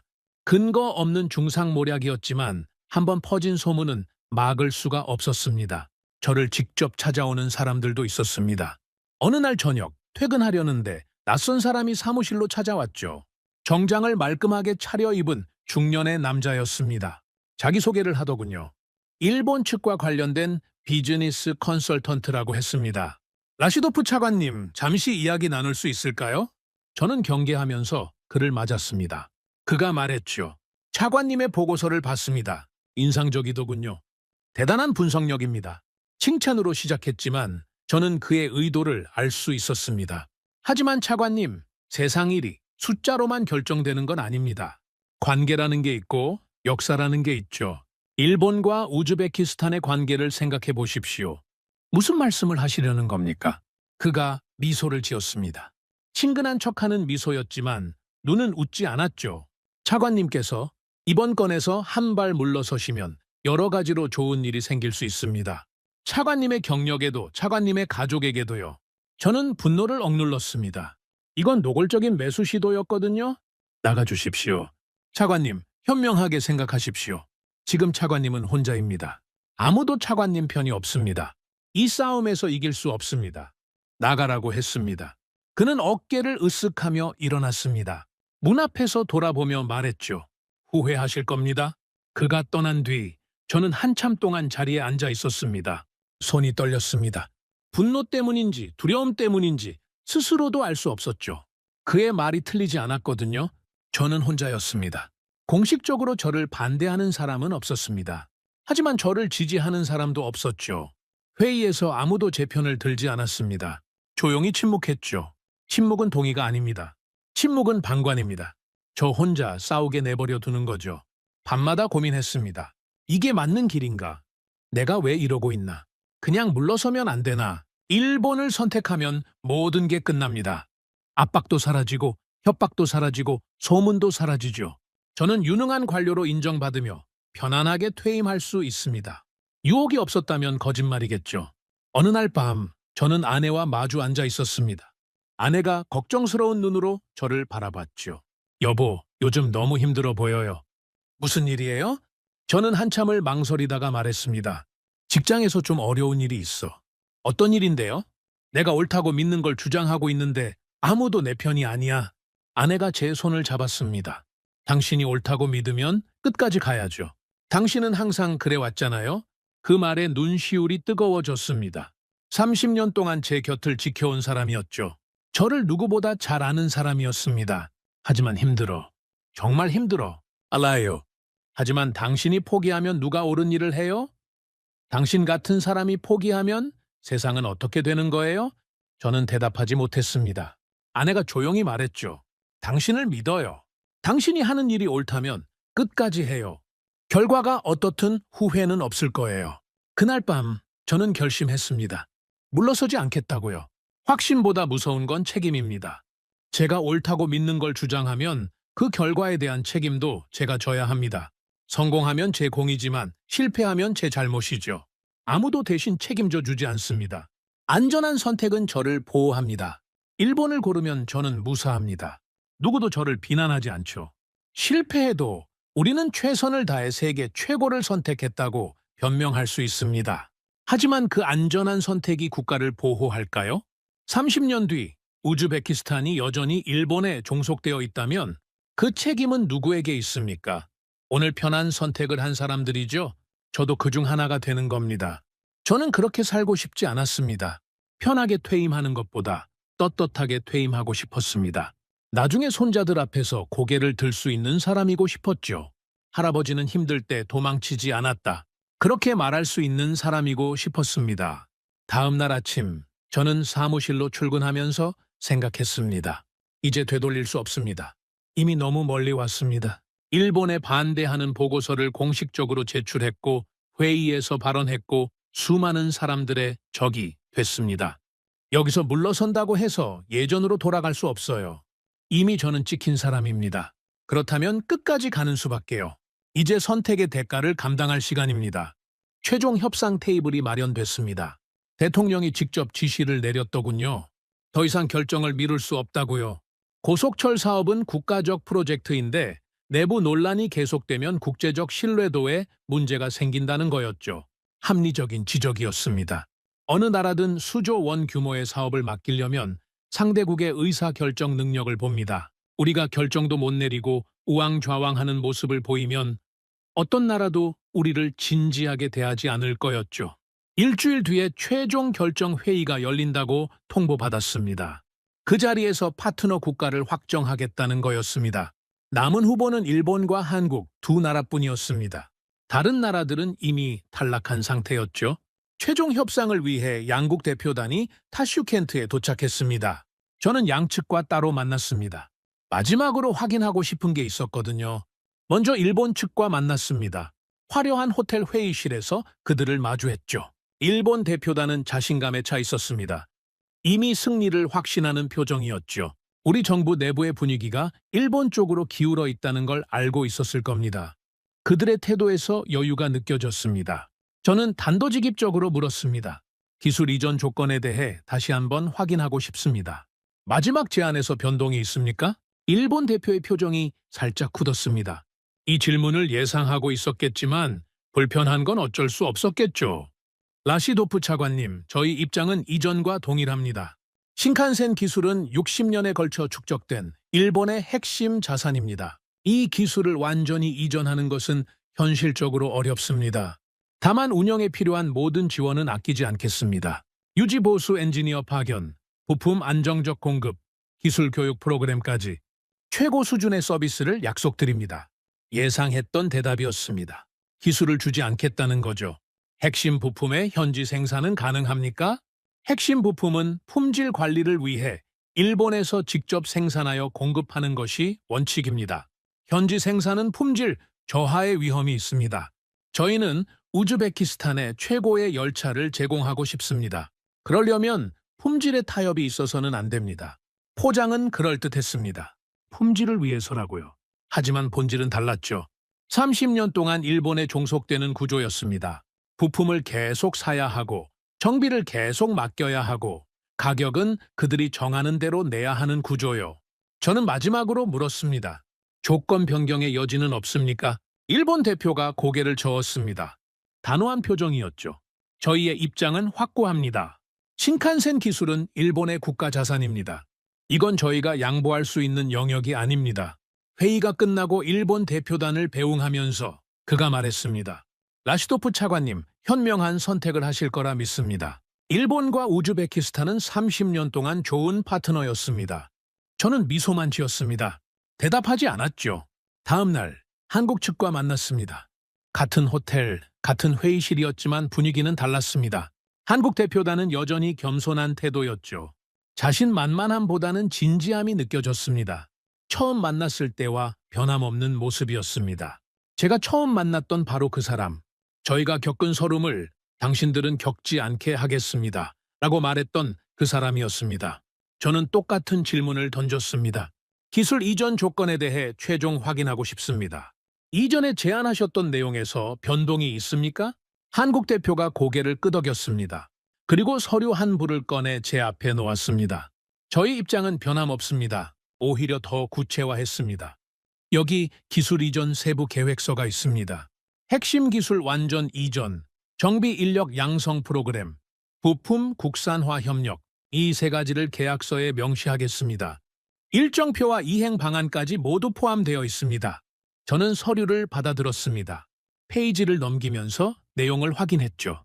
정말로 모든 게 구체적으로 적혀 있었습니다. 1년째 무엇을 하고, 3년째 무엇을 하고, 5년째 무엇을 달성하고, 10년 안에 우즈베키스탄이 자체적으로 유지보수를 할 수 있게 된다는 목표까지 로드맵이 명확했습니다. 이 조건들을 정말로 이행할 수 있습니까? 저는 눈을 들어 그를 바라봤습니다. 말은 누구나 할 수 있습니다. 문제는 실제로 이행하느냐입니다. 한국 대표가 진지한 표정으로 대답했습니다. 라시도프 차관님, 저희는 약속을 지키는 나라입니다. 그게 저희가 여기까지 온 방법이니까요. 그가 잠시 말을 멈추었다가 덧붙였습니다. 그리고 솔직히 말씀드리겠습니다. 이 프로젝트는 저희에게도 중요합니다. 대한민국 고속철의 첫 수출이거든요.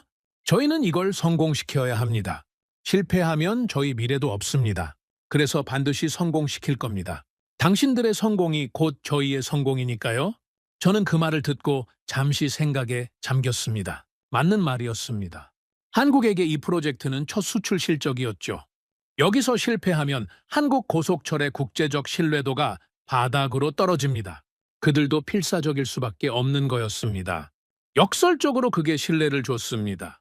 서로 필사적인 파트너가 가장 믿을 만한 파트너니까요. 조건은 변하지 않았습니다. 일본은 여전히 기술을 주지 않겠다고 했고 한국은 여전히 기술을 주겠다고 했습니다. 제가 처음에 분석했던 결론이 여전히 유효했습니다. 그리고 한 가지가 더 있었습니다. 태도의 차이였죠. 일본은 우리를 고객으로 대했습니다. 물건을 사는 사람, 돈을 내는 사람, 그들의 목표는 계약을 따내는 것이었습니다. 한국은 달랐습니다. 그들은 우리를 파트너로 대했습니다. 함께 성장하는 동반자, 그들의 목표는 프로젝트를 성공시키는 것이었습니다. 이 차이가 30년 뒤에 어떤 결과를 만들지는 불 보듯 뻔했습니다. 최종 결정 회의 전날 밤, 저는 사무실에 홀로 남아 있었습니다. 창밖으로 타슈켄트의 야경이 보였습니다. 불빛들이 반짝이고 있었죠. 이 도시, 이 나라의 미래가 내일 결정됩니다. 그리고 그 결정에 제가 깊이 관여하고 있었습니다. 두려웠습니다. 솔직히 말해서 두려웠습니다.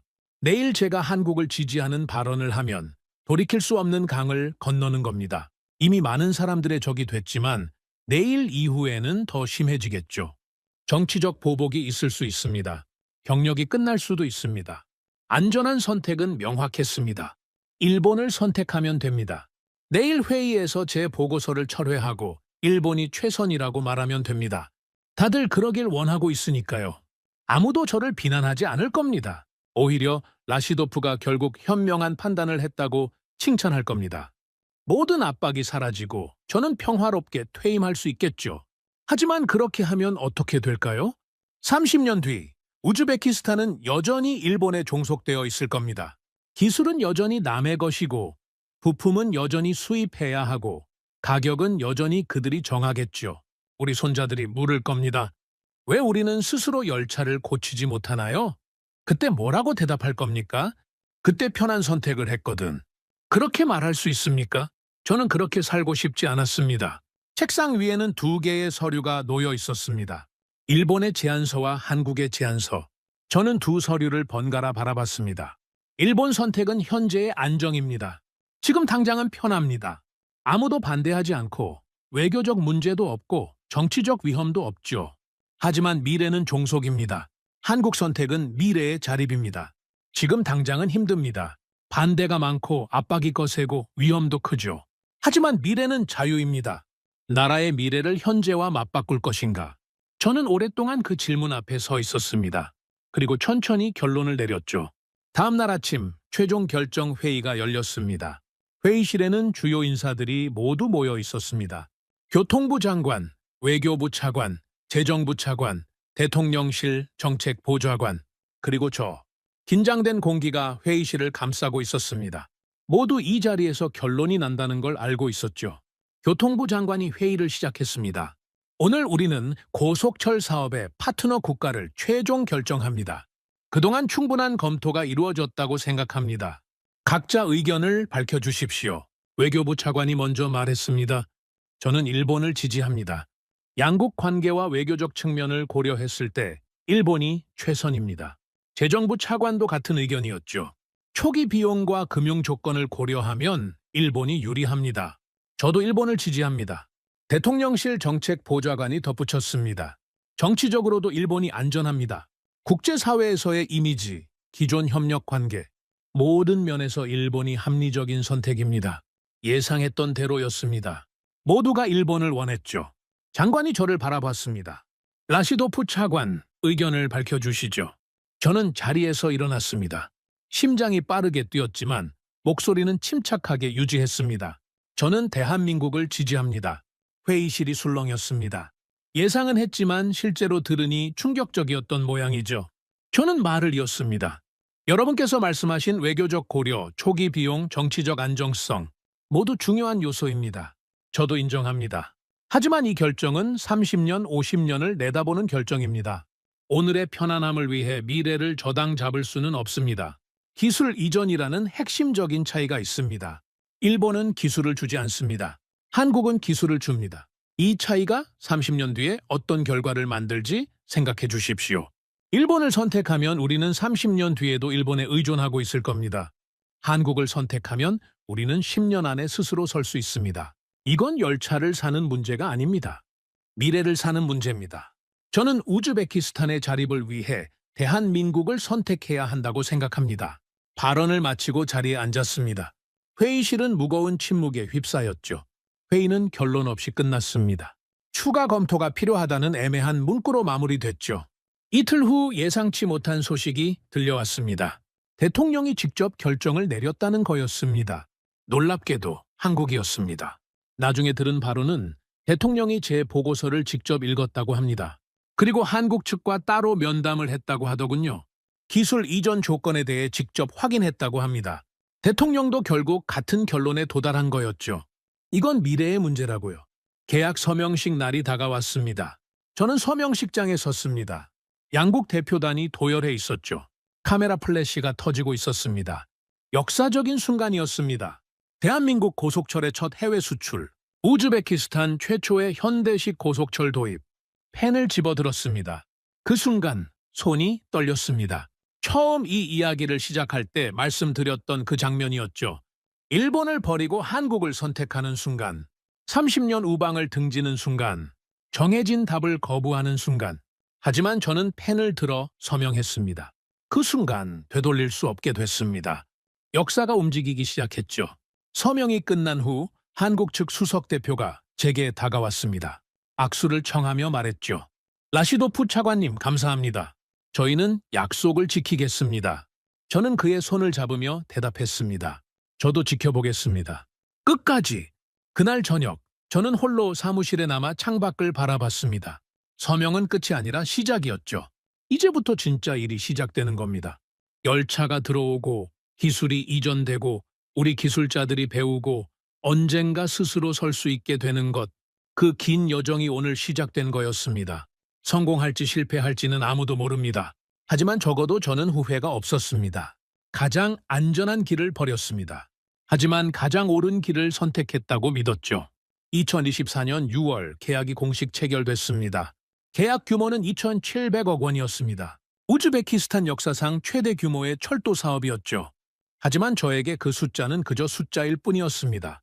진짜 가치는 다른 곳에 있었거든요. 서명식이 끝나고 며칠 뒤 저는 사무실에서 국제 뉴스를 보고 있었습니다. 세계 각국 언론이 이 계약을 다루고 있더군요. 그런데 그들이 주목한 건 우즈베키스탄이 아니었습니다. 대한민국이었죠. 대한민국, 세계 네 번째 고속철 수출국 되다. 이 헤드라인이 전 세계 경제 뉴스를 장식했습니다. 저는 그제야 깨달았죠. 이 계약이 가진 진짜 의미를요. 고속철을 수출할 수 있는 나라가 세상에 몇 개나 될까요? 손가락으로 꼽을 수 있습니다. 일본, 프랑스, 중국. 그리고 이제 대한민국 단 네 나라뿐이죠. 독일도 못했고 스페인도 못했습니다. 이탈리아도 영국도 못했죠. 철도 종주국이라 불리는 나라들도 고속철 수출만큼은 해내지 못했습니다. 그런데 대한민국이 해낸 겁니다. 저는 한국의 역사를 다시 떠올렸습니다. 한국협상단이 처음 만났을 때 들려줬던 이야기요. 1970년대 아무것도 없던 나라, 전쟁의 폐허에서 시작한 나라. 프랑스 기술을 도입해서 고속철을 만들었지만 핵심 기술은 받지 못해 굴욕을 겪었던 나라. 그 나라가 20년 만에 자체 기술을 개발하고 이제 그 기술을 수출하는 나라가 된 겁니다. 50년 만에 역전이었습니다. 기술을 받는 나라에서 기술을 주는 나라로, 을의 위치에서 갑의 위치로, 후발주자에서 선두주자로 한 세대 만에 완전히 뒤집어진 거죠.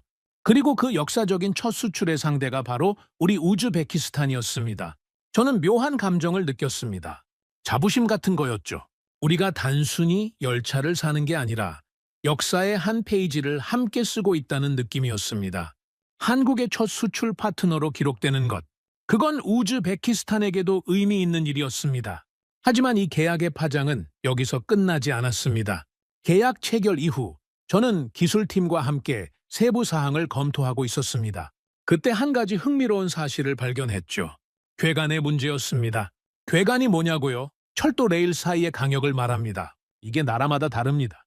표준궤라고 불리는 철사셋 35mm가 가장 보편적이죠. 유럽 대부분의 나라, 중국, 한국, 일본이 이 규격을 사용합니다. 하지만 러시아와 구소련 국가들은 다릅니다. 1.520mm를 사용하죠. 광궤라고 불리는 규격입니다. 우즈베키스탄은 구소련 국가입니다. 당연히 철혈의 20mm 광궤를 사용하죠. 우리 철도망 전체가 이 규격으로 되어 있습니다. 그래서 우리에게 고속철을 공급하려면 1220mm 환경에서 운행할 수 있는 열차를 만들어야 합니다. 한국은 1435mm 표준궤 국가입니다. 그들의 KTX는 표준궤에서 운행되죠. 하지만 우리와 계약하면서 천연로 1220mm 광궤용 열차를 개발해야 했습니다. 완전히 새로운 도전이었죠. 처음에 저는 이게 한국에게 부담이 될 거라고 생각했습니다. 새로운 규격에 맞춰 열차를 개조하거나 새로 개발해야 하니까요. 추가 비용도 들고 기술적 리스크도 있습니다. 하지만 한국은 오히려 이걸 기회로 봤더군요. 왜 그랬을까요? 지도를 펼쳐놓고 생각해보면 답이 나옵니다.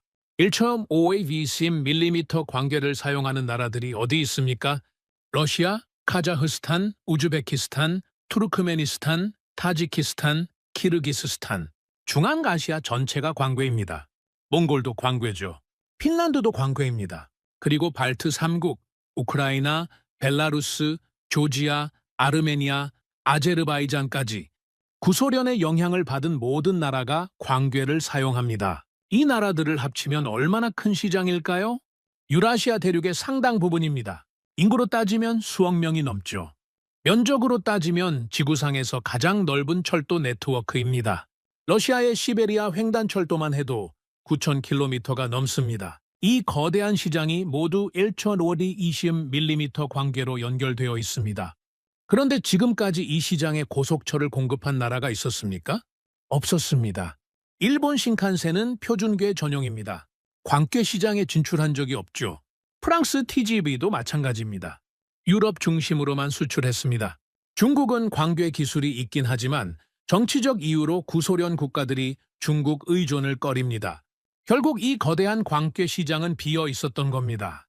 그리고 한국이 우즈베키스탄과 계약하면서 그 시장의 문을 처음으로 두드린 거죠. 한국은 우즈베키스탄에서 1,520mm 광계 환경의 실전 데이터를 얻게 됩니다. 극한의 기온 차이, 건조한 기후, 먼지 많은 환경, 장거리 운행, 이 모든 조건에서 열차가 어떻게 작동하는지 실제 데이터를 축적하게 되는 거죠. 이건 연구실에서는 얻을 수 없는 값진 자산입니다. 이 데이터를 바탕으로 한국은 다른 광계 국가들에게도 제안할 수 있게 됩니다. 우리는 우즈베키스탄에서 검증된 기술을 가지고 있습니다. 당신들 환경에서도 작동한다는 걸 증명했습니다. 이렇게 말할 수 있는 거죠. 우즈베키스탄 계약은 2,700억 원짜리 사업이 아니었습니다. 유라시아 대륙 전체로 향하는 교두보였습니다. 그리고 여기서 한 가지 더 중요한 이야기가 있습니다. 우크라이나입니다. 2022년에 시작된 전쟁으로 우크라이나는 처참하게 파괴됐습니다. 도시가 무너지고 인프라가 붕괴됐죠. 그 중에서도 철도망의 피해가 심각했습니다. 우크라이나 철도는 전쟁 전에도 노후화 문제가 있었는데 전쟁으로 완전히 망가져 버린 겁니다. 전쟁이 끝나면 어떻게 될까요? 역사상 최대 규모의 재건 사업이 시작될 겁니다. 유럽연합, 미국, 국제기구들이 천문학적인 자금을 쏟아부을 겁니다. 그리고 그 재건 사업의 핵심 중 하나가 바로 철도망 복구입니다. 우크라이나는 유럽과 아시아를 연결하는 물류 거점이거든요. 철도 없이는 경제 재건이 불가능합니다. 우크라이나의 괴간이 뭔지 아십니까?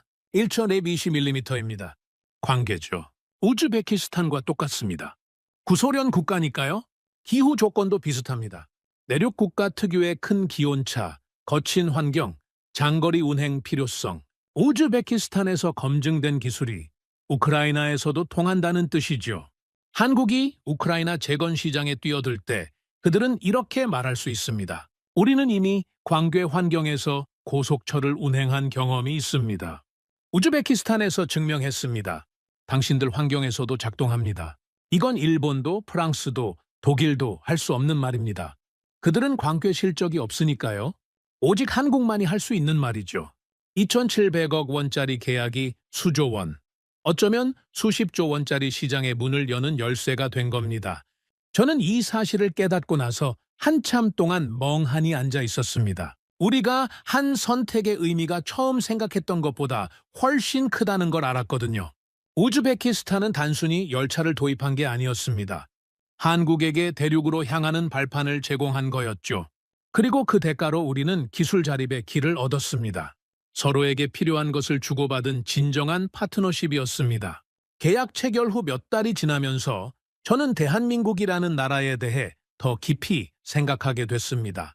처음에 저는 한국을 잘 몰랐습니다. 솔직히 고속철과 연결시켜 생각해 본 적이 없었죠. 한국 하면 삼성, 현대, K-팝 정도가 떠올랐습니다. 반도체와 스마트폰을 만드는 나라, 자동차를 수출하는 나라, 드라마와 음악으로 세계를 휩쓰는 나라, 그 정도 인식이었죠. 그런데 고속철 협상을 하면서 그리고 계약 이후 한국에 대해 더 알아보면서 저는 깜짝 놀랐습니다. 이 나라가 만드는 게 이렇게 많았구나. 한국은 전차를 만듭니다. K2 흑표 전차라고 하더군요. 폴란드에 수출했고 다른 나라들도 도입을 검토하고 있다고 합니다. 세계 최고 수준의 전차로 평가받고 있죠. 한국은 선박을 만듭니다. 세계 조선업 1위 국가입니다. 컨테이너선, 유조선, LNG선, 바다를 누비는 대형 선박의 상당수가 한국에서 건조됩니다. 특히 LNG선 분야에서는 독보적인 기술력을 가지고 있죠. 한국은 잠수함을 만듭니다.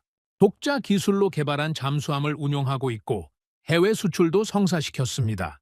바다 밑을 누비는 첨단 무기 체계를 스스로 만들 수 있는 나라가 세상에 몇 개나 됩니까? 그리고 한국은 전투기를 만듭니다. KF-21 보라매라는 전투기를 개발했더군요. 자체 기술로 초음속 전투기를 만든 나라가 세상에 몇 개 있습니까? 미국, 러시아, 중국, 유럽 일부 국가 정도죠. 이제 한국이 그 대열에 합류한 겁니다. 전차, 선박, 잠수함, 전투기, 육상, 해상, 수중, 공중, 그리고 이제 고속철까지. 저는 깨달았습니다. 대한민국이 어떤 나라인지를요? 이 나라는 제조업의 모든 영역을 정복하고 있었습니다. 땅 위를 달리는 것, 바다를 가르는 것, 물속을 누비는 것, 하늘을 나는 것, 모든 영역에서 세계 수준의 제품을 만들어내고 있었죠. 그리고 이제 철로 위를 질주하는 것까지 추가된 겁니다. 이걸 뭐라고 불러야 할까요? 저는 이렇게 표현하고 싶습니다. 육해공 제조업 그랜드슬램. 테니스에서 그랜드슬램이라는 말을 쓰죠. 4대 메이저 대회를 모두 제패하는 것. 가장 어려운 업적입니다. 대한민국은 제조업에서 그랜드슬램을 달성한 겁니다. 육상 장비, 해상 장비, 항공 장비, 그리고 철도 장비까지 모든 영역에서 세계 수준의 제품을 만들고 수출하는 나라. 이런 나라가 세상에 몇 개나 있습니까? 미국 됩니다. 독일 일부는 되지만 전부는 아닙니다. 일본 비슷하죠. 일부만 됩니다. 중국 양은 많지만 질이 따라오지 못하는 영역이 있습니다. 대한민국은 해냈습니다. 모든 영역에서요. 70년 전만 해도 세계에서 가장 가난한 나라 중 하나였습니다. 전쟁으로 폐허가 됐고 원조를 받아야 겨우 살 수 있었죠. 기술도 없고 자본도 없고 자원도 없었습니다. 그런 나라가 지금 어디까지 왔습니까? 세계가 인정하는 제조업 강국입니다. 선진국들과 어깨를 나란히 하고 있죠. 어떤 영역에서는 오히려 앞서가고 있습니다. 이건 기적이 아닙니다. 70년 동안 이를 악물고 노력한 결과죠. 저는 이 나라를 파트너로 선택한 것이 자랑스럽습니다. 물론 이건 제 개인적인 감상일 뿐입니다. 저는 철도 전문가이지 국제 정세 분석가가 아니니까요. 하지만 적어도 한 가지는 확실합니다. 대한민국은 약속을 지키는 나라라는 것. 그들이 걸어온 길이 그걸 증명합니다. 계약 이후 한국 엔지니어들이 우즈베키스탄에 들어오기 시작했습니다. 기술 이전 프로그램이 본격적으로 가동된 거죠. 젊은 한국 기술자들이 우리 엔지니어들과 함께 일하고 있습니다. 처음에는 언어도 안 통하고 문화도 달라서 어색했다고 하더군요. 하지만 시간이 지나면서 점점 호흡이 맞아가고 있다고 합니다. 우리 기술자 중 한 명이 저에게 이런 말을 했습니다. 차관님, 한국 사람들은 정말 열심히 일합니다. 그리고 우리를 진짜로 가르치려고 해요. 숨기는 게 없어요. 처음 보는 경험입니다. 그 말을 듣고 저는 미소를 지었습니다. 한국 협상단이 했던 약속이 지켜지고 있구나 하고 생각했죠.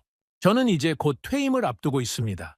30년 넘게 철도 현장에서 일했고 이제 물러날 때가 됐죠. 하지만 후회는 없습니다. 제 커리어의 마지막을 이 역사적인 프로젝트와 함께 할 수 있어서 영광이었습니다. 누군가 저에게 물었습니다. 차관님, 그 선택을 후회하지 않습니까? 그렇게 많은 반대와 압박을 견디면서까지 한국을 선택한 거 정말 옳은 결정이었습니까? 저는 이렇게 대답했습니다. 아직 모릅니다. 이 선택이 정말로 옳았는지는 30년 뒤에 알 수 있을 겁니다. 그때 우즈베키스탄이 스스로 고속철을 운영하고 정비하고 발전시키고 있다면 제 선택은 옳았던 거겠죠. 하지만 적어도 지금 이 순간 저는 제가 할 수 있는 최선의 선택을 했다라고 믿습니다. 이건 칭찬이 아닙니다. 판정입니다. 저는 많은 나라를 봤습니다. 많은 협상을 경험했죠. 수많은 사람들을 만났습니다. 그 경험을 바탕으로 내린 판정입니다. 대한민국은 신뢰할 수 있는 파트너입니다. 그리고 대한민국은 이미 스스로를 증명했습니다. 더 이상 후발주자가 아닙니다. 더 이상 기술을 받는 나라가 아닙니다. 기술을 주는 나라, 함께 성장하는 파트너가 될 준비가 된 나라입니다. 저는 아크말 라시도프입니다. 우즈베키스탄 철도청 차관이었죠. 30년 동안 레일 위에서 살았습니다. 그리고 제 커리어의 마지막 결정으로 대한민국을 선택했습니다. 그 선택을 자랑스럽게 생각합니다. 이것이 제가 들려드리고 싶었던 이야기입니다. 감사합니다. 오늘의 사연은 여기까지입니다. 구독과 좋아요는 영상 제작에 아주 큰 힘이 됩니다. 지금까지 감동테라스 저는 소희였습니다. 오늘도 우리 구독자님들의 가정에 따뜻한 행복이 가득하시길 진심으로 바라겠습니다. 긴 영상 끝까지 시청해주셔서 정말 감사합니다. 내일 더 좋은 이야기로 찾아뵙겠습니다. 감사합니다.